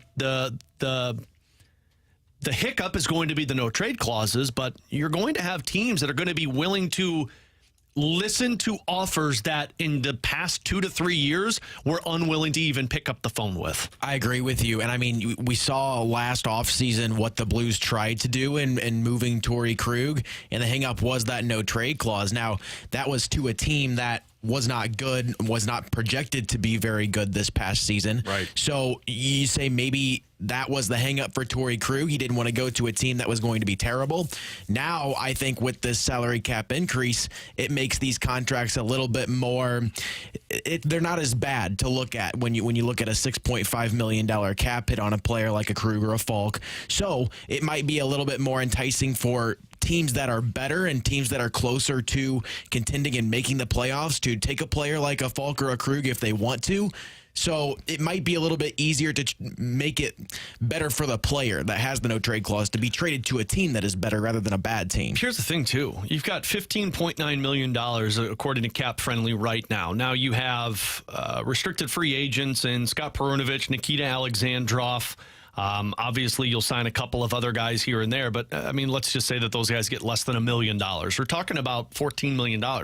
The Blues could also be one of those destinations that say, hey, we'll take on one of your contracts. Now, I'm not talking like $7 or $8 million, but if they take on another Kevin Hayes contract in return to bring in one of those players if another team wants to get out of a contract. So they can also be buyers and sellers in this situation of bringing pieces in depending on how they want to best utilize their asset, which is cap space. Question for you guys, and I'm curious because I found this interesting from Pierre LeBrun's piece on The Athletic. You know, he mentions with the NHL and the Players Association paying off the escrow, which is what had the cap stalled out, that the Players Association calls for an increase of 5% in that situation. If the NHL continues with a 5% raise in the salary cap for the next 2 seasons, the salary cap could hit $97 million before the current CBA expires in 2026. Mm-hmm. Does that make it a little easier?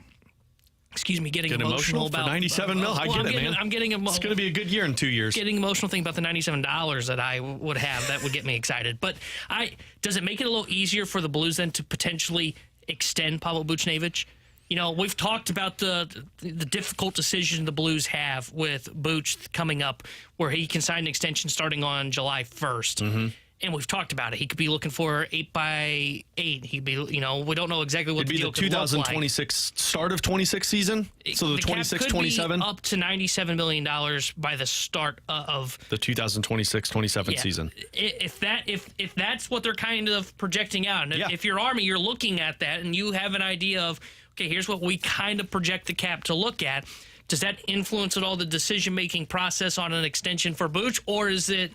No, we just don't want to go 8 years with Pavel Buchnevich at that age frame if that's what he's looking for. I think it's a great point by you, T-Bone, because Doug Armstrong doesn't always look at this year. He looks at like 3 years from now. Yeah. And let's go to the 2026-2027 season with the assumption that it's at $97 million, like Pierre LeBrun mentioned. That would move your cap space up, $7 million? Here's who comes off of the book the start of that season. Brandon Saad, Kevin Hayes, Oscar Sundqvist, and you're going into the final season of Torrey Krug and Justin Falk while Nick Leddy comes off of your contract and one more year of Jordan Binnington. But to add to that, don't those no trade clauses become modified at some point? So you might be able to move on from some of those defensemen sooner than once they expire. But even let's say you can't. Let's say that you're stuck with them. So you've got a lot of rookie contracts still, the Snuggerud, the Dvorskys, the Lindstein, the Stenbergs, the Boldukes. Guys are making cap minimum. And Neighbors will probably be on his Neighbors deal potentially. Neighbors would be he would be an RFA next season. So going into it would be the start of his year. It changes my opinion immediately. And if Buch is willing to make sure that we kind of get that term right to where I'm not giving you 8 years. I mean, I just mentioned a total of $8 million just at the forward position that you're getting off of the books that are going to be replaced by minimum contracts. But then I'm also 1 year away, if I can't trade them, to opening up $13 more million on defense. I absolutely look at that.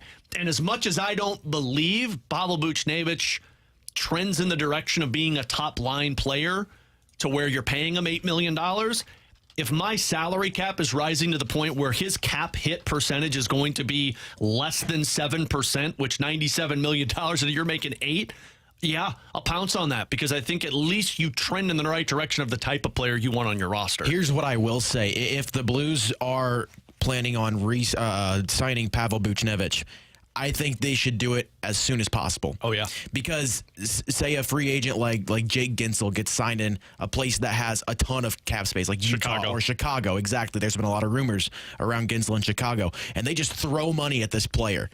They're setting the bar extremely high for the AAV on these contracts. So if you wait and these players get extremely high AAVs on these contracts, then Buchnevich and his agent will have something to look at and compare to and say, okay, well, player X is making this.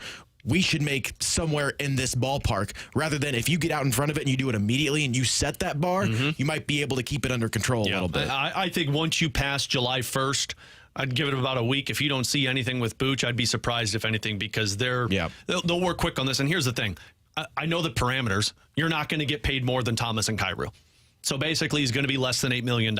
And that's, to me, that's how Doug's going to start the conversation. But, well, speaking of Robert Thomas, not to cut you off, but think it's a hell of a deal. Think about once this cap is at $97 million, if it gets there, and you have Robert Thomas at $8 million a year, it'll be one of the best contracts in the NHL. At that point, you'll have a 28-year-old who's making $8.1 million with the cap being at $97 million with 5 more years on his deal at $8 million. And he's probably going to be a Selke candidate. Point per game player, Selke candidate, depending on the success. Yeah, I mean, the cap moving up is massive for this Blues team, because the other thing we didn't even mention is a team that's in a retool that they get their young pieces, their assets that are contributing. Now you've got a lot more money to spend and flexibility to bring guys in that help you compete right away. Well, and we've talked about it before when the Blues were sort of at their peak when COVID happened, and they were really, the cap wasn't going up. They couldn't add to the team. Now it's going to be the opposite effect, to where they're going to have all these players that are young coming in on their league minimum deals, and they are going to be able to buy with a lot of cap space. So it's almost the opposite of what happened to them in 2020 and 2021. The reverse is happening now, where they're really going to be able to invest in their team once they're competitive again. So that cap going up benefits the Blues for the now and massively for the upcoming probably 2 to 3 years, to the T-Bone point that he made.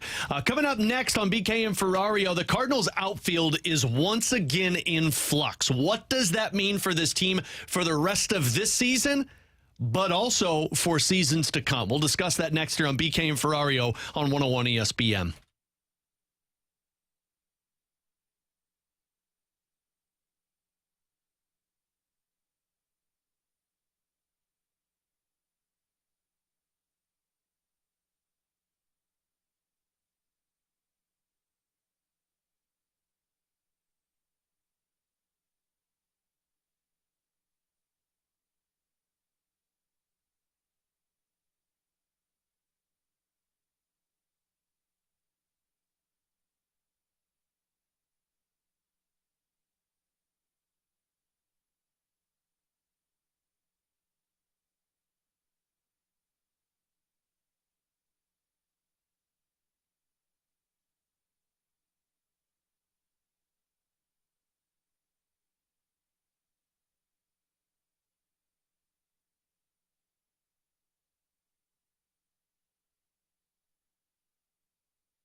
Grant Francis here with a SportsCenter update brought to you by Saliga Heating and Cooling. The Cardinals a disappointing split this weekend with the Rockies going 2-2 against Colorado. They are off today, back in action tomorrow, starting a series with the Pittsburgh Pirates. It'll be Paul Skeens and Miles Mikolas who are your projected starters for Game 1 of that series. This weekend for the Battlehawks, their season came to an end as they lost to the San Antonio Brahmas in the XFL Conference Championship 25-15.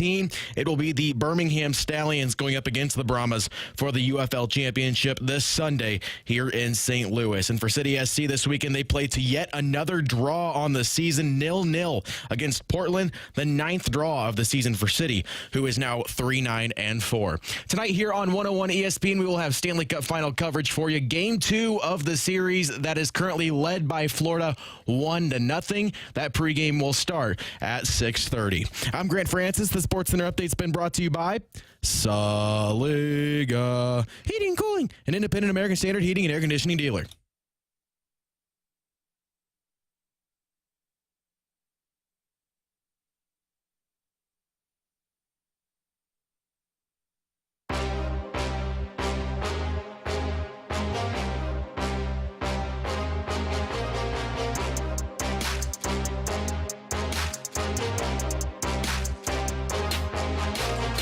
A little bit of news to pass along, not Cardinals related, but Dan Hurley, the announcement just came out. I've seen it from a couple of different people. Wojnarowski, also Matt Norlander, all saying that Dan Hurley has turned down a 6-year, $70 million offer from the Lakers to stay with UConn to chase a three-peat. So we did the math because, we were able to use our calculator this time. $11.6 million he turns down to go to the Lakers for 6 years to stay at UConn. Honestly, I don't blame him. He's probably going to be making close to that with UConn now that he's staying there. Yeah, I wonder if this was just a move by Dan Hurley, too. I'll go. You don't give me a contract. I'll leave. You watch. I'm going to be a Laker. Granted, I'll say this, man. $70 million, probably mostly, if not fully guaranteed on that deal if the Lakers hired him. That's not bad for having to coach 1 year with LeBron. I was going to say, especially when you get fired. You'd be fired. Yeah. And then you go back to college basketball and do it again. I probably would have done it just so I can get that 70 mil. I will say, though, we talked about this last week. I do think UConn is a much better spot for him to be at because to me, it's better job security. He has built a juggernaut there. I think he's going to have more success there, and he can construct the roster the way he wants to, unlike in the NBA. Yeah, absolutely. Okay, over to the Cardinals. I teased that the Cardinals outfield is once again in flux, and this feels like a narrative that we could have said last year, 2 years ago, back in 2019. It feels like we've been saying this a lot for the Cardinals team, but overall, your outfield, like Katie mentioned earlier in our show, and if you missed it, you can check it out on our podcast page, 101ESPN.com.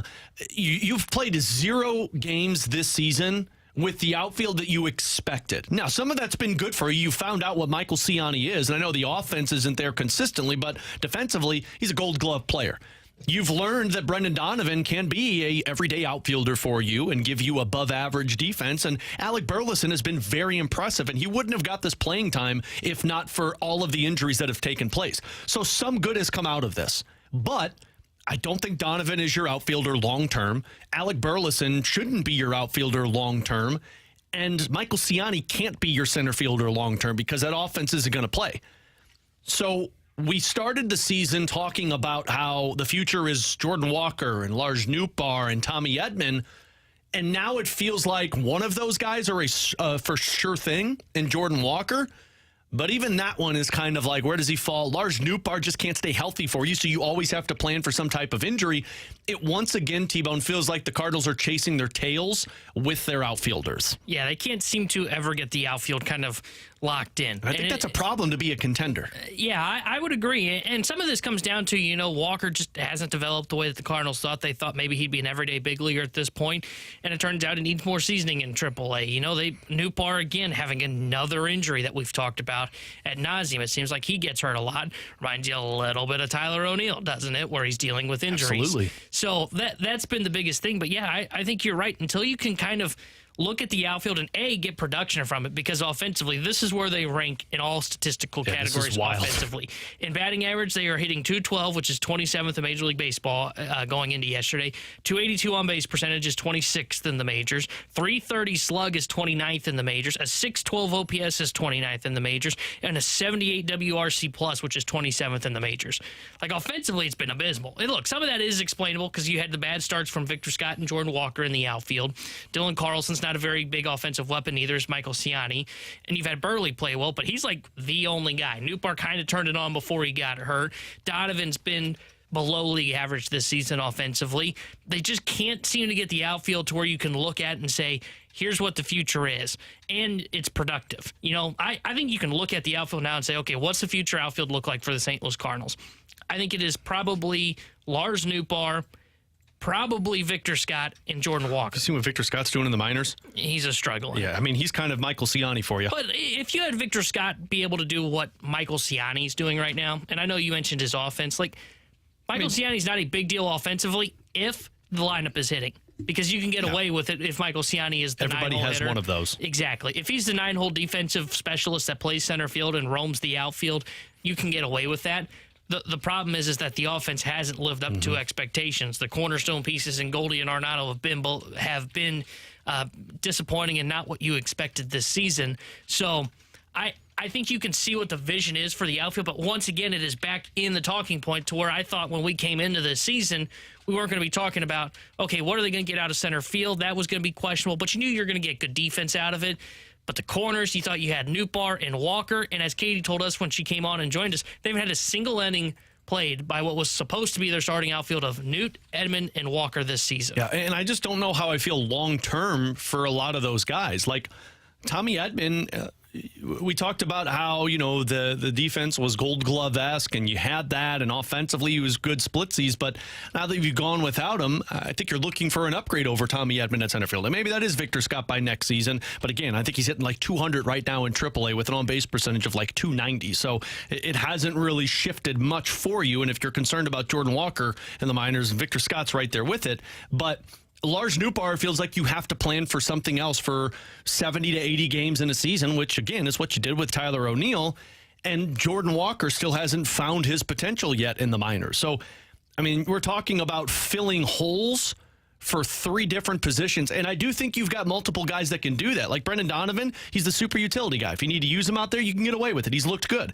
I would give Alec Burleson more of a runway with the outfield because he's been making better defensive plays than what I thought he could make. But long term, he's your first baseman. At some point, you feel like you have to fix this outfield. And I'm not asking to get every single position locked in and have stars in all of them.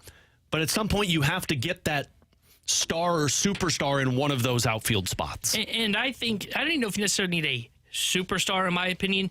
You just need production. You know, you just need a little bit above league average production in those spots. And that's where they're just not getting it right now. And look, Nootbaar probably would end up being an above average player in right or in left field for the St. Louis Cardinals, or right field, wherever they end up putting him when he is healthy again.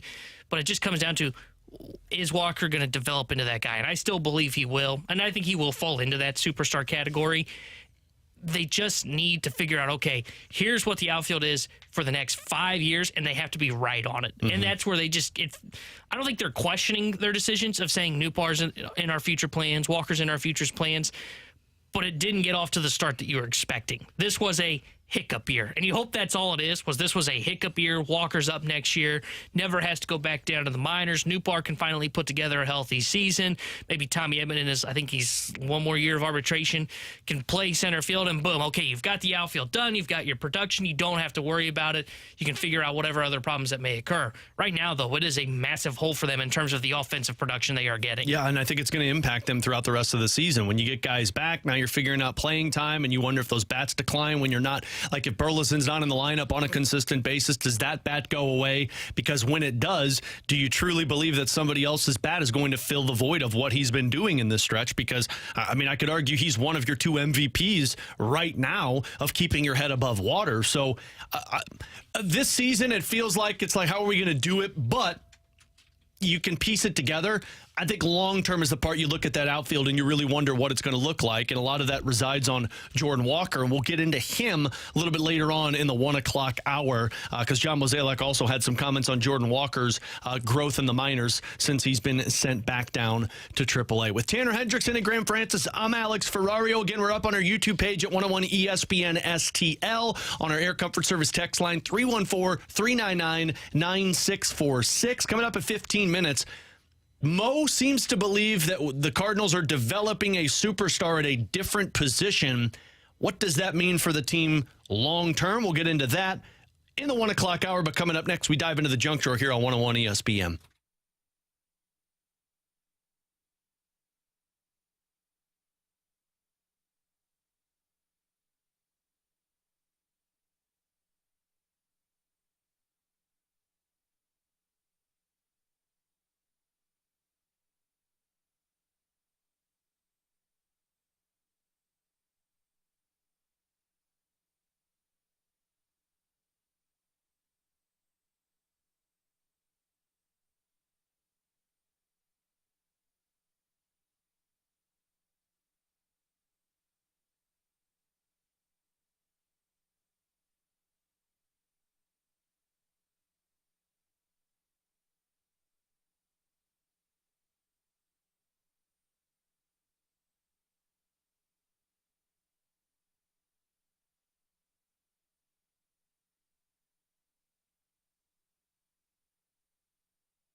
Open it up. The Junk Drawer with BK and Ferrario. Brought to you by Fenton Bar and Grill.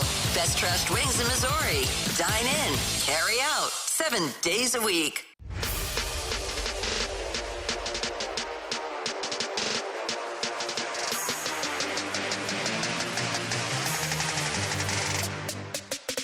We'll get into the Cardinals talking about a new superstar on their roster coming up in about 10 minutes or so. But now let's dive into the junk drawer with T-Bone. Have you ever been to a rodeo, Alex? I have not. So I think it's the professional bull riding that always comes through Enterprise Center. They always come during hockey season, and it's always great because you have to cover up all of your stuff, all of the equipment, because it's covered in dirt after the PBR is there. But I've always wanted to check it out, but I've never gone. Grant, you ever been to a bull riding contest before? I have not. All right, I'm never going now. Grant, you seem like a bull riding kind of guy. Do I? Yeah. Cowboy hat and all. I don't get that vibe. And that's not a shot against Grant, because I don't give off that vibe either. I don't think anybody gives off that vibe. So, this would be one of those where I would kind of have interest in going. Like a couple buddies wanted to go. Not anymore after this story that I saw. So there was a bull riding event going on in Oregon. An Oregon rodeo was going on. And people were there watching this bull riding contest. And, the bull kind of bucks off the person that's on it. And then this bull starts to run around. You got the guys at the Cowboys are trying to wrangle up the bull, get him to go back into his cage. Well, this bull didn't go back in his cage. What it did was leap the fence, go over the fence, go into the crowd, ended up injuring two people as it then ran through the concourse area and bulldozed over two people. It injured two people, and the part that is the most shocking to me in all of this, which thankfully these two people were okay and are expected to recover, was as the incident occurred, it was not enough to stop the show as it continued on Sunday. Oh my gosh. How did So they that didn't happen? stop the event while there was a wild bull running around the entire stadium? No, That's wild. They end up, after this event, I guess they end up wrangling up the bull. It doesn't show in the video. But they end up continuing this event as the bull leaps over the fence. The same fence that is still there, by the way, for the rest of this event. And goes into the crowd and ends up running over two people. I've never had interest in really going. It's always been yeah, cool, I'd go if somebody asked me and had free tickets, but it's not like I'm going to go out of my way to go. It's just bull riding's not my thing. That right there basically tells me don't go. I didn't know bulls could jump over fences like that. And this bull got air. This bull is probably, or the fence, I should say, excuse me, is rough estimate. Oh, yeah, those 6 feet high, maybe? I mean, those things have to be. No, it can't be 6 feet high. No, it's got to be higher than that. Those things are high to where it's you're standing to look over it because of that. And now that they can do high jumps, yeah, I'm out on that. My favorite part of this is just picturing people running. Well, the crowd's just traumatized. They finally corral the bull and they go, all right, next. Yeah. Sit in your seats patiently while we have another one come out. I just can't imagine, and this is how do you stick around after that? This is the description. Well, if you're sitting high in the bleachers, I guess you feel fine. This was the description of the story as well. As God Bless the USA played in the background, the bull party bus jumped over the fence to take its anger out on spectators and garbage cans. Nope, I'm out. Unbelievable. I love watching the old episodes of Jackass or the movies, and I've seen so many different skits of Johnny Knoxville standing in front of a bull while it just rams him, and then watching the concussion that he suffers from afterwards. I'm like, no, I'm good. I don't need this. I don't need this. I don't need to prove my manlyhood by anything near a bull. Would you ever do a run no. in Spain where they do the running with the bulls? Hell no. So you don't want that to be a BK and Ferrario punishment? That's a death wish is what you're doing. You're cool with dying, and we know PK isn't, so you're going to put your life on the line and try and outrun a bull. The other thing, too, is not only because A, yes, the bulls are terrifying, and I would never do it. B is the part of the fact that there's a million people running from bulls, so you trip. You not only are going to get trampled by the bulls, but also the people that are there. And then maybe the bull might just decide to lower its head on you as well. And don't they basically spend their time pissing the bull off to the point that it gets so angry before they unleash it that, the point. So they're just hot ironing this bull in the rear end for a good 10 minutes and be like, hey, have some fun. Get the hell out of here. No and no. And that just solidified. But anytime somebody asks me if they ever do, because people don't ask me places, hey, Alex, want to go to a bull riding? No. because I don't want to die. Hold on, pause. What do you mean people don't ask you to go places? Me and BK want to go on all kinds of BK and Ferrario road trips, and you're always like, no, I want to stay home. People do ask me places. I was just backing my narrative of people thinking that I'm like, a buzzkill and don't want to go out. Well, you are. I'm actually a hoot. No. I'm a hoot. Yeah, in the bed of a hotel room in Nashville. Damn straight at 9 o'clock at night. Ask T-Bone what time I stayed out till the night after. I don't like remember. 3 a.m. Yeah, it was late. Back-to-back nights of doing that. Sorry, man. I'm old. T-Bone, Grant Francis, I'm Alex Ferrario. Mason Wynn is not old. And John Mozeliak just put a label on him that hopefully pans out. We'll get into that next here on 101 ESPN.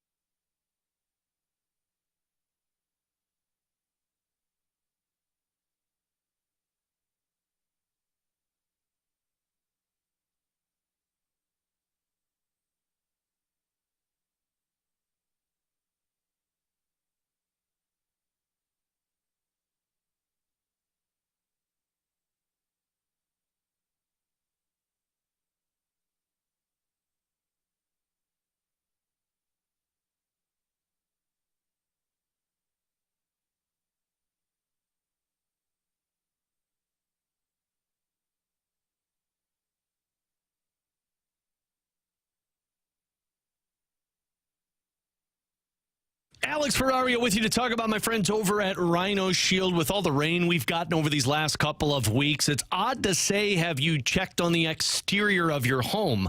But the reason I ask that is because if you're not using Rhino Shield, the generic paint that those companies use or that you might have used, it's not going to hold. It's not going to withstand all of the water, all of the hot UV rays from the sun that are beating down on it. It's going to deteriorate. And then you're going to be painting it again and again and again. That's why you need to use Rhino Shield. They don't use paint. It's a ceramic coating that sticks 8 to 10 times thicker than any type of paint you're going to use. And Rhino Shield does a 2 to 3 coating process so that it's 100% waterproof. It deflects 90% of the UV rays. It's backed by a 25-year transferable warranty. And I can attest to this because 3 years ago, I had Darren Rhino Shield come out and do the work with my home. It looks brand new 3 years later. So call Rhino Shield, get Darren out there, have him give you a free estimate, and find out how you can get the coating of a Rhino on your home or your business. 877-25-RHINO, 877-25rhino.com.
Mason Wynn, I think, is a future superstar. He's a complete player. Maybe the way to think about it is, if we were sitting here a year ago and we were talking about Walker versus Wynn, how, as a group, we would have thought about it. Last year, as miserable of a year it was, the one blessing was we were able to get Mason up here, which normally would not have happened. So he got 2 months to sort of understand what this is about and made a lot of adjustments this offseason to prepare himself for this season. And I think we're all getting to enjoy watching those skills. It's amazing. So that's John Mozeliak, president of baseball. He is amazing. President of baseball operations, again, courtesy of Viva Alberto's podcast. As Mo is speaking of Mason Wynn, and he is, to T-Bone's point, amazing. If you would have asked me last year at this time if I believed Mason Wynn was going to become a superstar, I would have said hell no. No way. I thought he would be a perfect complementary piece. Thought we would be talking about a guy who's going to hit below league average, get on base, but defensively was going to be great. And it's a missing piece that your team is desperately needed. I did not expect this out of Mason Wynn. He's leading the team in batting average. He's got a .355 on-base percentage, and I know OPS slugging's not great, 794.35. But when I talk about clutch, and BK would be here, he'd be angry because I'm using something you can't measure. I think Mason Wynn right now, every time he steps to the plate with runners on or in a bind when you need to get on base, I expect Mason Wynn to come through. So a year later, I hear John Mozeliak call him a budding superstar. I believe him. Now, to me, he's a different superstar because I know there's going to be people on our Air Comfort Service text line and in the graveyard on our YouTube page that are saying he's not a superstar because they're thinking Shohei Ohtani, Ronald Acuna Jr. They're thinking that level of superstar. But I think Mason Wynn's a different type of superstar. Maybe he's never going to be the massive power bat. Maybe he's not going to be the guy that drives in 100 RBIs in a middle of the order bat. But you know what I think he can be? A face of a team. And that, to me, is a superstar. When I think of a team, I think of that player and the success that comes with it. And Mason Wynn is proving that even with subpar, if not below average offense as a team, Mason Wynn is the brightest spot on this team moving forward. Yeah, you hit it on the head there with, he just provides a spark. And if he continues to play like this, he is going to end up being, I think, a superstar. Now, I'm going to be fascinated to know if he ends up developing more power because I didn't even realize this till I was looking this morning. How many home runs do you think he hit? And I understand this is AAA. How many home runs do you think he hit last season at AAA? I want to say it was 20, 22. 18 was where he was at last year. So that was more power than I even remember absolutely. From a year ago. And he hit 2 at the big league level, so he ended up finishing with 20 on the season, playing in 140, 150-ish games. Yeah. I wonder if his power starts to develop once he starts to get more mature at the big league level and can become ultimately around a 15 to 20 home run guy, which is kind of what we were expecting out of Brendan Donovan. But if you're playing elite level Gold Glove defense at shortstop, you're hitting at the top of the order, you've got a little bit of swag to your game, which Mason Wynn does have. Mm-hmm. I see myself going around the house like this every now and then when I accomplish something. You got swag too, T-Bone. That's what I've always said about you. That's what they've always said about me. Yeah, they said chick magnet when he was younger, but it's actually swag. But I think with all of that and the defense and the guy, and when he's healthy, he's dealing with a back issue right now. When he's healthy, when he's getting on base, he's going to be a guy that's going to be really stealing bases. He's only at 8 stolen bases this season. I think that number would be a lot higher if he wasn't dealing with a back issue. Right. So you talk about a guy that has the entire package. Good defensively, can hit probably, I think, when he gets more mature for a little bit more power, and is also a guy that's going to hit for average, get on base, and has that swagger effect. Yeah, I think it's possible that you could have a future superstar on your hands. Now, with that being said, I don't want to put that kind of pressure on Mason Wynn. Why? It's not. It's always worked out when the Mo has labeled somebody like the next Albert Pujols. Exactly. I want him to be still viewed as a complimentary piece for the near future. Next year it shouldn't be like, hey, look, we've got this superstar in Mason Wynn. Let's build around him. He's still going to be a leadoff guy for you. I would still have expectations a little bit lower for him just because there's going to be probably that second-year turnaround, the sophomore slump, as they talk about. Look at Corbin Carroll, for example, with the Arizona Diamondbacks. But I do think that the Cardinals do have something special on their hands in Mason Wynn. And you know why I don't I'm not concerned about putting labels on him is because I believe Mason Wynn believes he's a superstar. And I think that's important. I think there's times where guys believe they're superstars that have massive egos and it doesn't pan out. But then I also believe we're seeing with Mason Wynn that guys that believe they're better than what they're given credit for go out there and prove it. And Mason Wynn providing that right now. The question that I just have is, can you win with that type of superstar? And pun intended with his last name.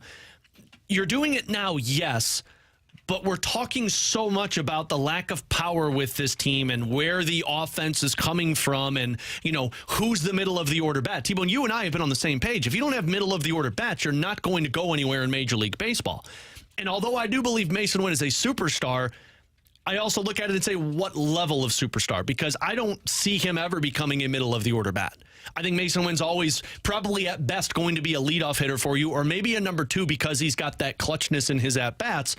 The defense is going to always be there, but he can't just be the superstar. You need multiple guys and different types of players. Nolan Gorman could be that.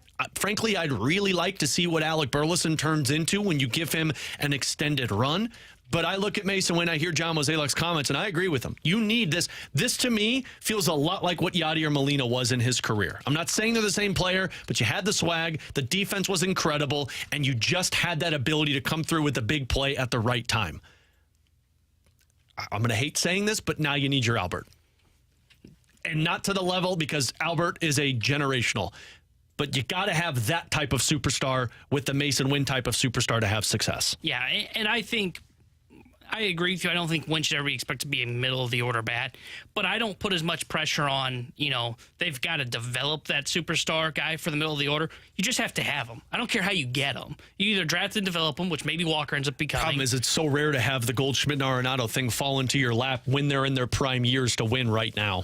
I agree with that, but to an extent, then you have to pull off what they did with the Ozuna trade, for example, to where you end up having to part with stuff that you actually like in Sandy Alcantara and Zach Gallen. And look, I understand the Ozuna trade didn't end up working out, but that's the example of it. You have to have those middle-of-the-order bats. I just don't care how you get them. It doesn't matter if you'd like Walker develop into it, because then you're really getting a great ROI, return on investment, because you're getting cost control for a guy that plays super well. But long as you have those middle-of-the-order bats, I think you're going to be fine. I do think, and I'm curious your thoughts on this.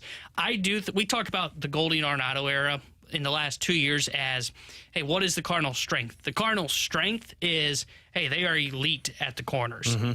And now that Goldie's probably not going to be here next year would be my guess as of right now. Nolan Arenado, we're seeing a dip in offensive production, and I feel like this is more of what to expect from him the next 3-4 years of his deal. Is up the middle going to be that elite spot for the St. Louis Cardinals moving forward? Got Mason Wynn, a potential superstar, as Mo said there in that cut when we returned.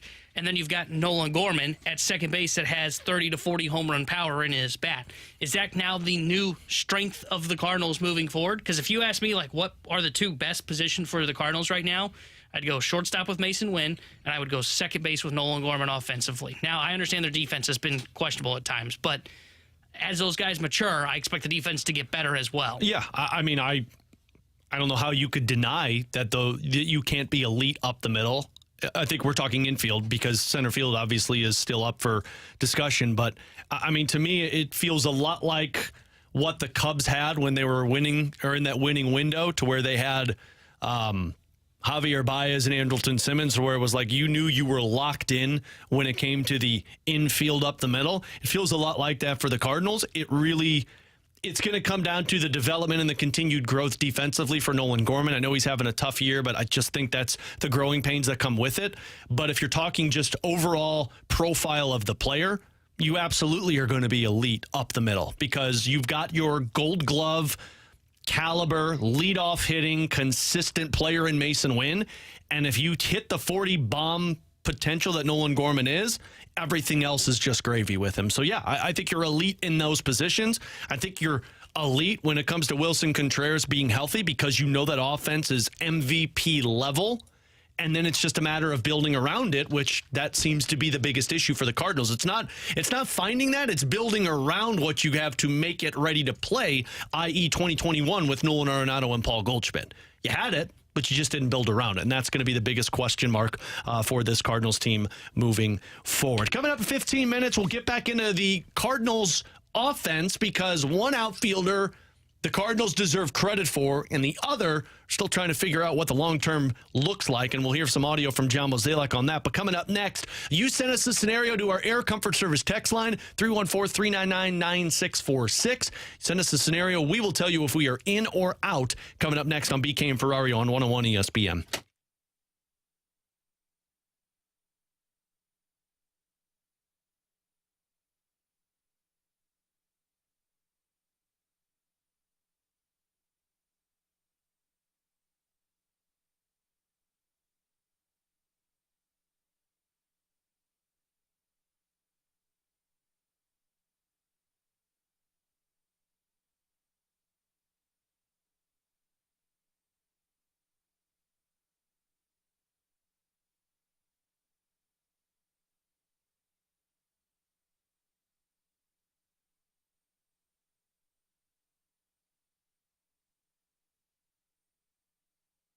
Alex Ferrario with you to talk about my friends over at Classic Air Care. I had one of those moments over the weekend. Now, it wasn't super hot, but it was humid, and I kept thinking, it's like, oh, man, I hope my air conditioner unit makes it through this, because when it gets hot, you know, if you got an old unit like I do, you're thinking, oh, geez, what are we going to do?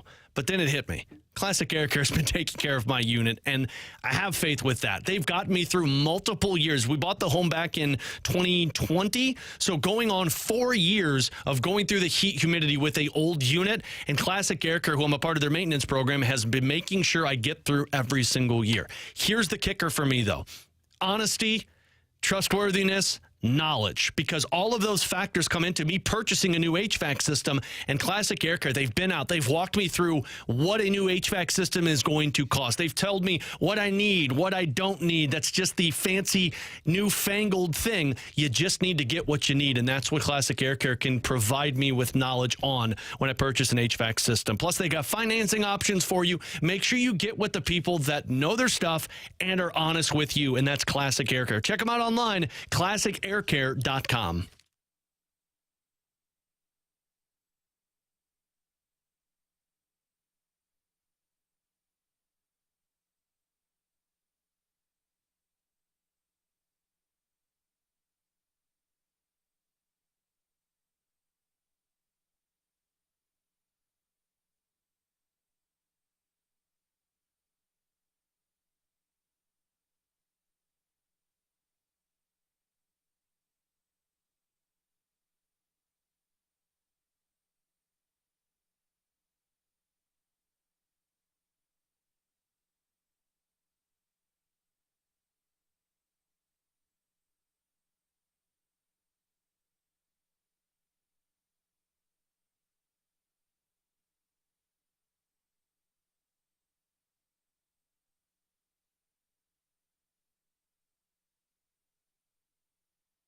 Time for In or Out here on 101 ESPN. BK and Ferrario. No BK today. He'll be back with us tomorrow as he was filling in on the opening drive with Randy Carricker earlier today, which you could check that out and our show out. If you miss anything from our podcast page, you can check it out 101ESPN.com, or you can check it out on our YouTube page at 101 ESPN STL. But you sent us a scenario to our Air Comfort Service text line 314-399-9646. You can also send it over on our YouTube page at 101 ESPN STL. Will tell you if we are in or out. Fellas, I'll start because I saw this over the weekend. T-Bone sent it to us as well. Heard it on the 32 Thoughts podcast from our guy Elliot Friedman and Jeff Merrick.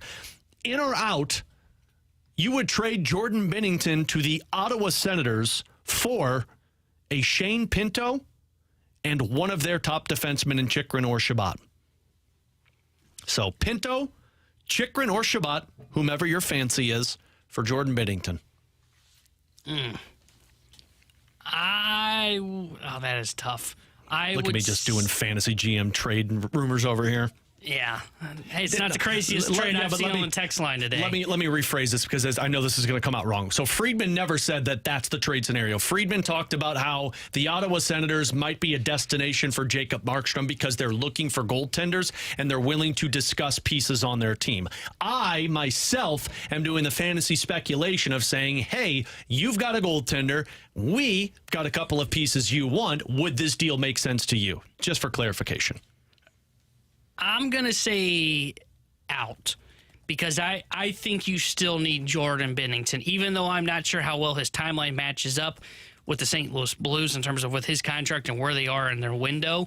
I think if they want to remain competitive throughout this retool, I think you have to have Jordan Binnington here to do so. As much as I like Hofer, almost said Huso there, as much as I like Hofer, I think he's not ready for the number one job just yet. I think he still needs another year or two to kind of mature, grow into that role before you're willing to part with Binnington. So I'm going to say out, even though it is very tough for me to say so.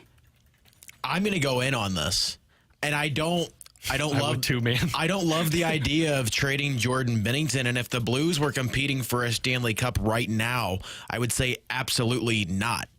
But by the time the Blues are going to be competitive again and be searching for another Stanley Cup, Jordan Binnington is either going to be on the last couple of years of his contract, he's going to be older, and who knows what kind of goaltender Jordan Binnington is going to be at that point. If you're trading him right now, you're trading him at his peak, so you're going to get the max return for him, and you're basically going to be losing years of Jordan Binnington that the Blues aren't going to be winning anyway in the next 2 to 3 years. That's the reason why I would pull the trigger on it. It's hard to say in because it is Jordan Binnington, and people know me like I'm the biggest Binnington honk there is. It would hurt. But, man, Shane Pinto is a 23-year-old centerman who has the number one potential centerman, and you've already got a number one center in Robert Thomas, and you're getting a defenseman. My preference would probably be a Jacob Chychrun because he's cheaper and younger.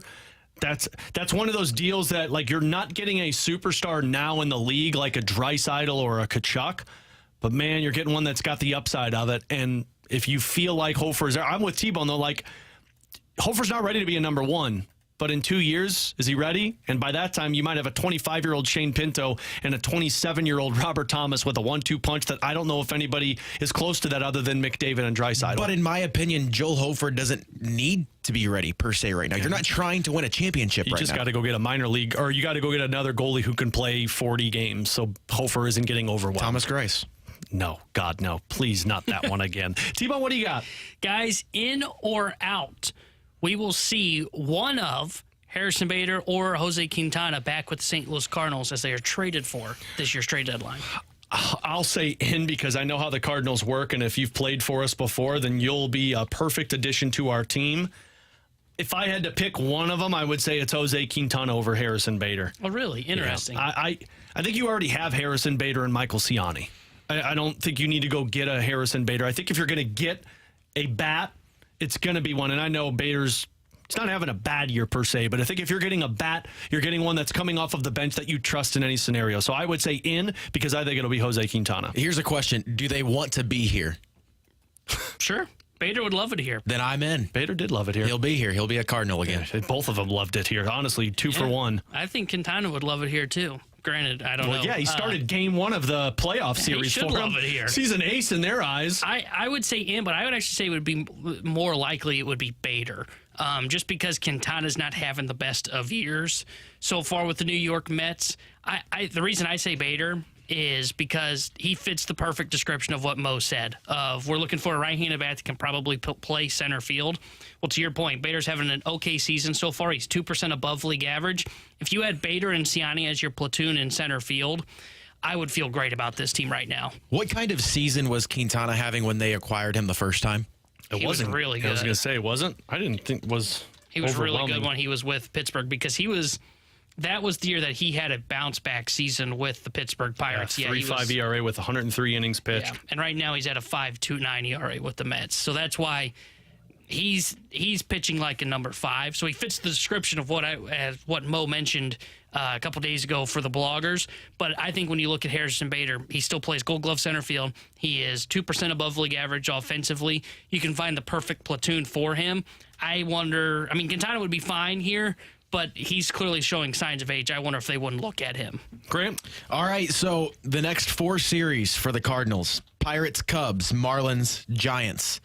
In or out, the Cardinals win 2 or more series out of those 4. Out of the next 4? I'd go in. 2 or more, I could get 2. I think you got the Giants one, and I think you got the Marlins one. I don't think you win the Pirates or the Cubs one, so I think they get to 2. Yeah, I would say I think the Pirates one is going to be very difficult because you're seeing 2 of their best arms. You're seeing Skeens tomorrow, and I think Keller's on turn for Thursday, if I remember correctly. I think you can beat the Cubs because, A, we saw them do it here at home, but B, the Cubs just are not playing good baseball right now. I think you can take 2 or 3 from Miami, and then I think you can possibly take 2 or 3 from San Francisco. You guys are the Cardinals and San Fran are essentially the Spider-Man meme pointing at each other.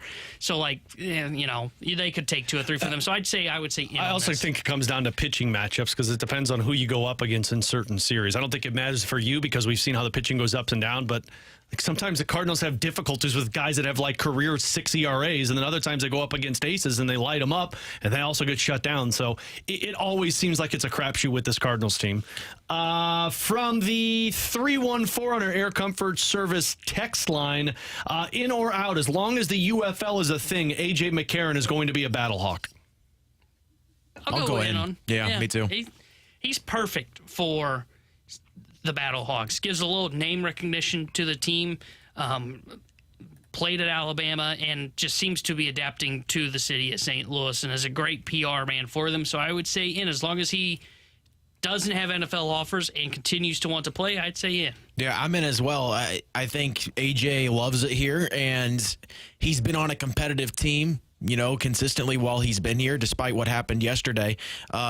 They're always in contention. They're always right there on the verge of playoffs or in the playoffs. So I think he likes it here. Actually, I think Jamie was talking about it last week on the Fast Lane. I think one thing that the UFL could do a better job of is getting more guys like AJ McCarron. The name recognition that you just talked about, Tanner, they need to get more guys that played in the NFL, maybe didn't work out, and that, are looking to play football again, maybe not in a backup role. I think it'd be good to get more guys like A.J. McCarron into the UFL for the success of that league. In or out from the 636, Dalibor Dvorsky is more untouchable than Jimmy Snuggerud. More untouchable? I'm in on that. Really? Explain yourself. I think overall, Snuggerud is going to be a guy that is more of a one-time threat and has a better shot, but I think overall, from a two-way standpoint and a player that's going to overall impact the game, I think Dvorsky is going to be – I think he's going to be a player that affects more aspects of the game than Snuggerud does.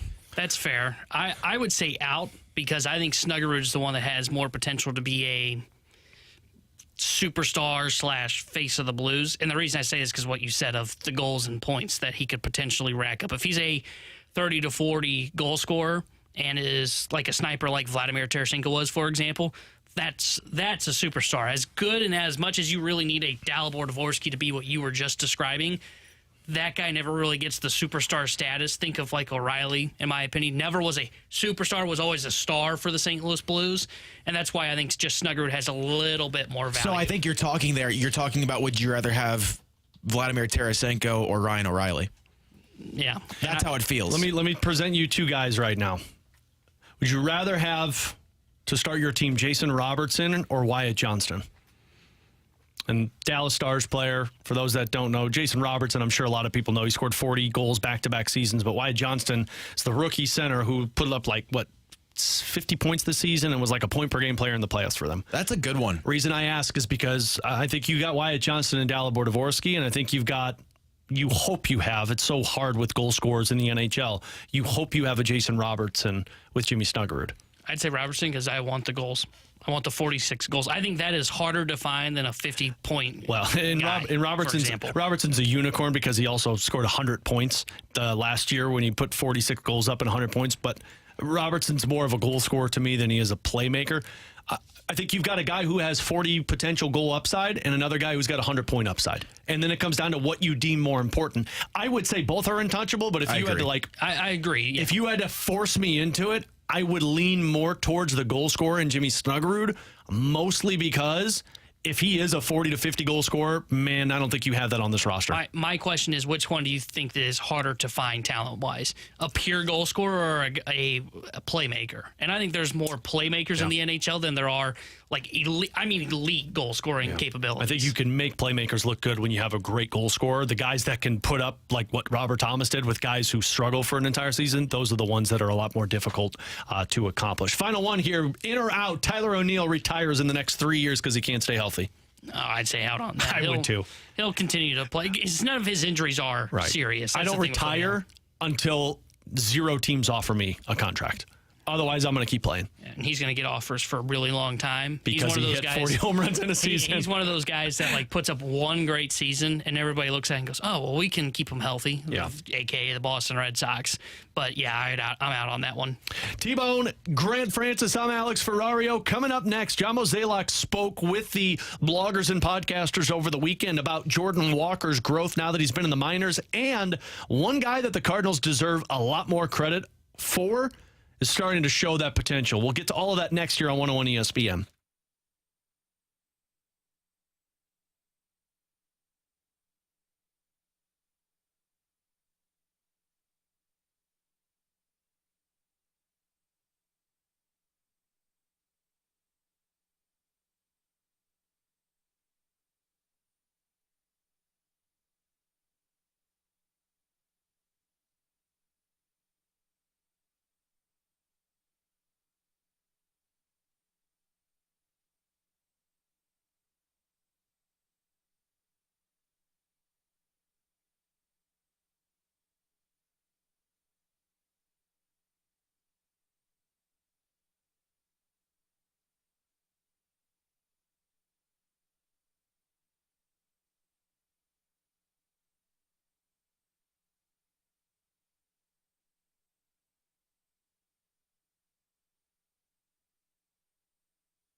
Grant Francis here with a SportsCenter update driven by Johnny Londoff Chevrolet and Johnny Londoff Autoplex. The Cardinals this weekend split their series with the Rockies 2 games apiece. A disappointing split for the Cardinals over the weekend. They're off today. They'll be back in action tomorrow as they are set to welcome in the Pittsburgh Pirates. Paul Skeens and Miles Michaelis are your projected starters tomorrow for Game 1 of that series. For the Battlehawks over the weekend, they fell to the San Antonio Brahmas 25-15 in the XFL Conference Championship. Their season comes to an end. It'll be the Birmingham Stallions and the Brahmas for the UFL Championship game here in St. Louis on Sunday. City SC, they played to yet another draw this weekend, the 9th draw of the season in a 0-0 draw against Portland. City is now 3-9-4 on the season. Tonight here on 101 ESPN, we'll have the Stanley Cup Final for you. Game 2 of that series, 1-0 Florida leads it over the Oilers. Pregame will start at 6:30. I'm Grant Francis. The SportsCenter update's been driven by Johnny Londoff Chevrolet and Johnny Londoff Autoplex. See them at londoff.com. Chevy, together we drive.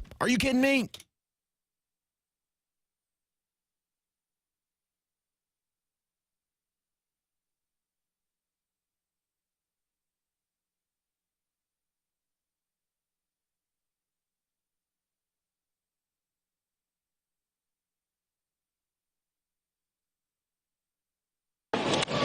Burleson unloads and hammers that to right center field. That's well struck. At the wall. Leaping try.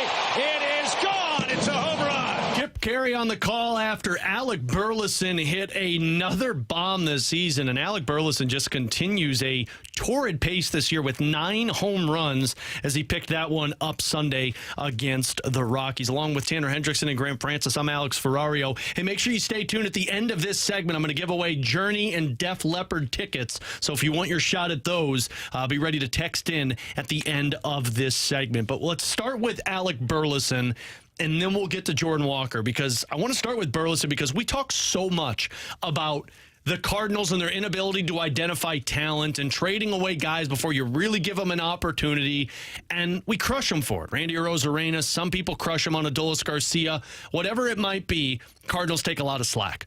Burleson is one that if you give slack to the Cardinals, then you need to give them credit, because Burleson is one that it feels like a lot of people were done with and ready to trade in the offseason, myself included, because I looked at it and I said, he's probably your best asset to bring something back in return.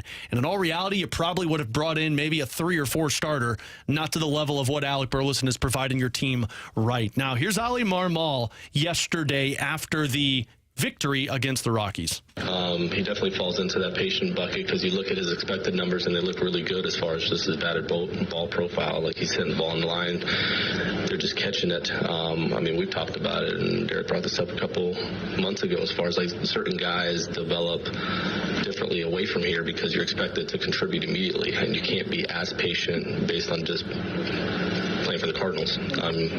So with him specifically, man, it was screaming at us that this guy could really hit. Just stick with him because of how he was going about it and the type of at-bats he was taking. And now we're seeing every bit of that, which has been a real positive for our club this year. In the previous 2 seasons, Burleson had 9 home runs, 39 RBIs, a .237 batting average, .296 on base percentage with a .670 OPS. And he was basically 17 knocks under league average OPS plus. That was Alec Burleson in the last couple of years. But in the minors, .331 batting average in 109 games played, .532 slug, .905 OPS. Burleson was doing what Ollie said there, screaming like, hey, I'm good at this. Just give me an opportunity to prove it. And credit to the Cardinals for not being overly aggressive with Alec Burleson and identifying that, hey, this guy could be a complimentary piece. But I give them more credit on keeping him in the lineup and playing him in a position that probably was viewed as a weakness for him. And maybe it still is. But he's been making plays defensively in the outfield that I didn't think Burleson was capable of. The sliding catch he made over the weekend, he's showcasing his speed. His arm's really good. Burleson is showcasing his ability to be an everyday player for the Cardinals, and I will give them credit for sticking with that rather than saying, nope, not going to work and move on. Yeah, they deserve a ton of credit for being patient with Alec Burleson and being willing to give him an opportunity. And then credit to Alec Burleson for taking that and running with it. Because you read off his numbers offensively in 22 and 23. And the batted ball profile, to Ali Marmol's point, did scream like, hey, he's running into some bad luck. And I know fans don't want to hear that, but Burleson's page for the most part on Baseball Savant showed like, hey, this guy's making solid contact. He's not chasing a lot. He has a really good batted ball profile. It just wasn't falling for him. And now you're really starting to see it come together for him. And not only just on the offensive side either, both and defensively as well. Mm-hmm. I went back and looked at this because I was curious, because we've talked about his defensive improvements this season for the Cardinals. He was a -4 in defensive runs saved in the outfield in 22 and in 23. Most of that coming from 2023. This season so far, he is a +2 in defensive runs saved. And that meets the eye test. You know, he looks better defensively. Absolutely. He's got a cannon of an arm for a guy that was a former pitcher in college. So credit where it is due, because I'm not going to be a fraud. I was one of those that said in the offseason, hey, I would be willing to part with Alec Burleson, because at the time I didn't know what his role was. And to be fair, I don't think the Cardinals really did either. They kind of lucked into it with some of the injuries that presented itself, but they were willing to stick around with him, say, let's try and figure out a role for Alec Burleson. And also because of his profile, I think they were able to say, hey, look, he is going to be our future first baseman if Paul Goldschmidt walks away after this season. So credit to them, because a lot of times what we've talked about in the past is they have guys play, you see them fail, and then they kind of quickly just get in the back of their mind of, okay, this guy's not going to work up here, or he can't play here in St. Louis. We've got to win, and we got to win now. And they're still in that mode, but now they can be a little bit more patient. They're learning. This is one of those where credit to them, where they seem to be learning from their mistakes of, oh, well, we saw Randy Arozarena. He's not a big leaguer. No, give him time. Now the patience is paying off with him. And what you heard Ali Marmol say about Burleson, you also can apply to Jordan Walker. Here was John Mozeliak when he was speaking with that group of bloggers and podcasters over the weekend on Jordan Walker's timeline. I don't look at it as necessarily a demotion in the sense of like he got rushed and now he's got to get himself to where he can be a productive player. And so I get this question a lot, like what do we need to see, what should be happening? It's really twofold. There are some physical adjustments he has to make to be a productive hitter here, a consistent hitter here.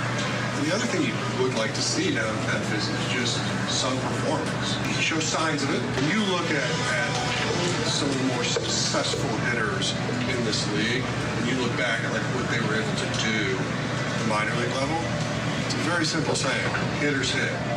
And he has not gotten to the point where he's consistently doing that. Amazing physical athlete, and I think like I wouldn't bet against him.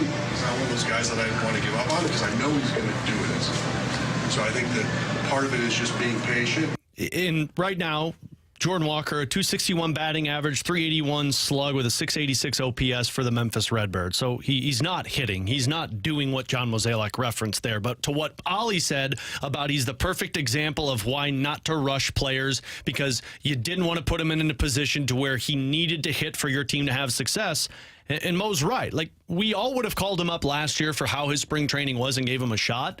But they relied on Jordan Walker last season heavily, and they started this season looking at him as needing to be what Mason Wynn has become. And whether you believe it or not, it's a setback for Jordan Walker, and it's part of the reason why we haven't seen him up here yet, because he's not hitting. And even when he has started to show signs of promise, the Cardinals are like, no, we're not going to take a chance anymore. So you're hoping that Jordan Walker can have the same progression that Alec Burleson did. Yeah, the hope is that Walker is able to work out the kinks in his swing here at the AAA level, and whether it be this year or next season that he's up here with the Cardinals, that then it is done. And you don't have to get to a point where it is, okay, well, we've got to send him back down to work on things again. No, that cannot happen. The next time Jordan Walker gets called up, it is sink or swim time for Jordan Walker. And I think what the Cardinals want is, I don't think they want a small sample, because if you look back at Jordan Walker last year when he got sent down, he only played in 29 games, and his numbers were really not all that impressive last year when he was in the minors. .239 batting average, did get on base at a decent clip at .348, but his slugging percentage was below .400, and he did have 4 home runs in a 29-game stretch. But I think what the Cardinals are wanting to see now is can you, over a sustained period, put up consistent numbers that we believe will translate to the big league level? And the answer to that right now is no. He's still not hitting for a ton of power. His on-base percentage is still low. Even though he's hitting for a good average, he has a 306 on-base and a 381 slug. That's not even a 700 OPS. And he still has just one home run. He's got 9 doubles. Yeah. What I think the Cardinals were telling you was, hey, we still believe in him. I still believe in Jordan Walker as well. I think he is their best hope at developing a superstar internally. But I think what Mo was saying there was, we don't want to just bring him back up here to bring him back up here with good vibes. What we want to see sustained success. We want to see him be able to hit for power. We want to see him be able to hit for average, get on base, but we want to see it over a long sample size. And I think what that comment to me was, hey, we believe in him, but this might be a all season long stay in AAA and work on things. That's the way I kind of read that comment. Every player is not linear, and we've discussed that ad nauseum. But since we talked Burleson in the first one and we're doing Walker right now, Burleson had 154 games at AAA before he really got that sustained look at the major league level. Jordan Walker's at 62 so far in his career. This feels a lot like what 2022 was for Alec Burleson, where you got 16 games and it didn't work out well. You're hoping that he has the same progression like Burleson did, where you go from one season that was good in Memphis, but then you did 109 games where you were one of the best. And that's why, to me, I feel like you just keep him down in the minor leagues the rest of the season, unless you absolutely need him, because let him figure it out with a longer leash than what you did at the beginning of the season, hoping to get the best out of him, because at the end, you need Jordan Walker to be as close to a superstar as possible to kind of take that massive step forward for this Cardinals team. All right, now's your chance to win a pair of tickets to see Def Leppard and Journey with Cheap Trick on July 6th at Busch Stadium. If you are texter 101 and can tell us what sport the three of us said there's no way in hell we will attend after our junk drawer story, you'll be the winner of a pair of tickets to see Def Leppard Journey with Cheap Trick. Tickets are on sale now. You can text in at 314-399-9646 to win those free tickets. Find all of the ticket details and a bonus chance to register to win free tickets to Def Leppard and Journey at 101ESPN.com or on your 101 mobile app. We'll wrap it up with our rewind next here on 101 ESPN.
Terrible timing by me, but hey, we got to keep BK's role alive. He'll be back with us tomorrow here on 101 ESPN as he was filling in for the opening drive today with Randy Carricker. Along with Tanner Hendrickson and Graham Francis, I'm Alex Ferrario. As we rewind it here on BK and Ferrario, split the series with the Rockies. You're now 3 games below 500, 2 games below 500 with a series starting tomorrow against the Pirates.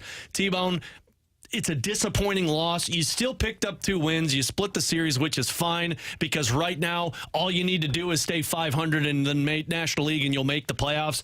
But for me, that series proved the deficiencies for this Cardinals team in terms of defensively, you're giving up too many opportunities. You still don't have the big bats to break away. And this team, once again, is in the middle of the pack, tied for a wild card spot. And this is where I feel like they're going to be for the rest of the season. Yeah, they just can't play consistent baseball.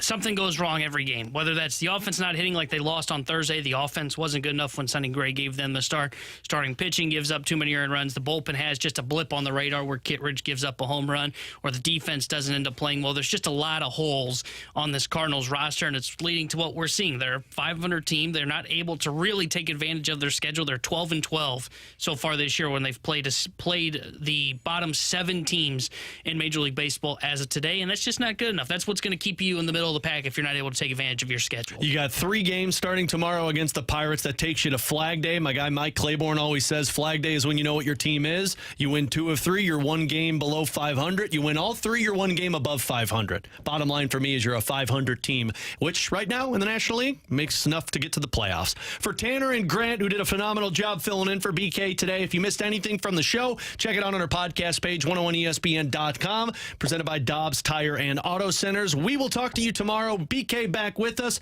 Fastlane coming up next year on 101 ESPN.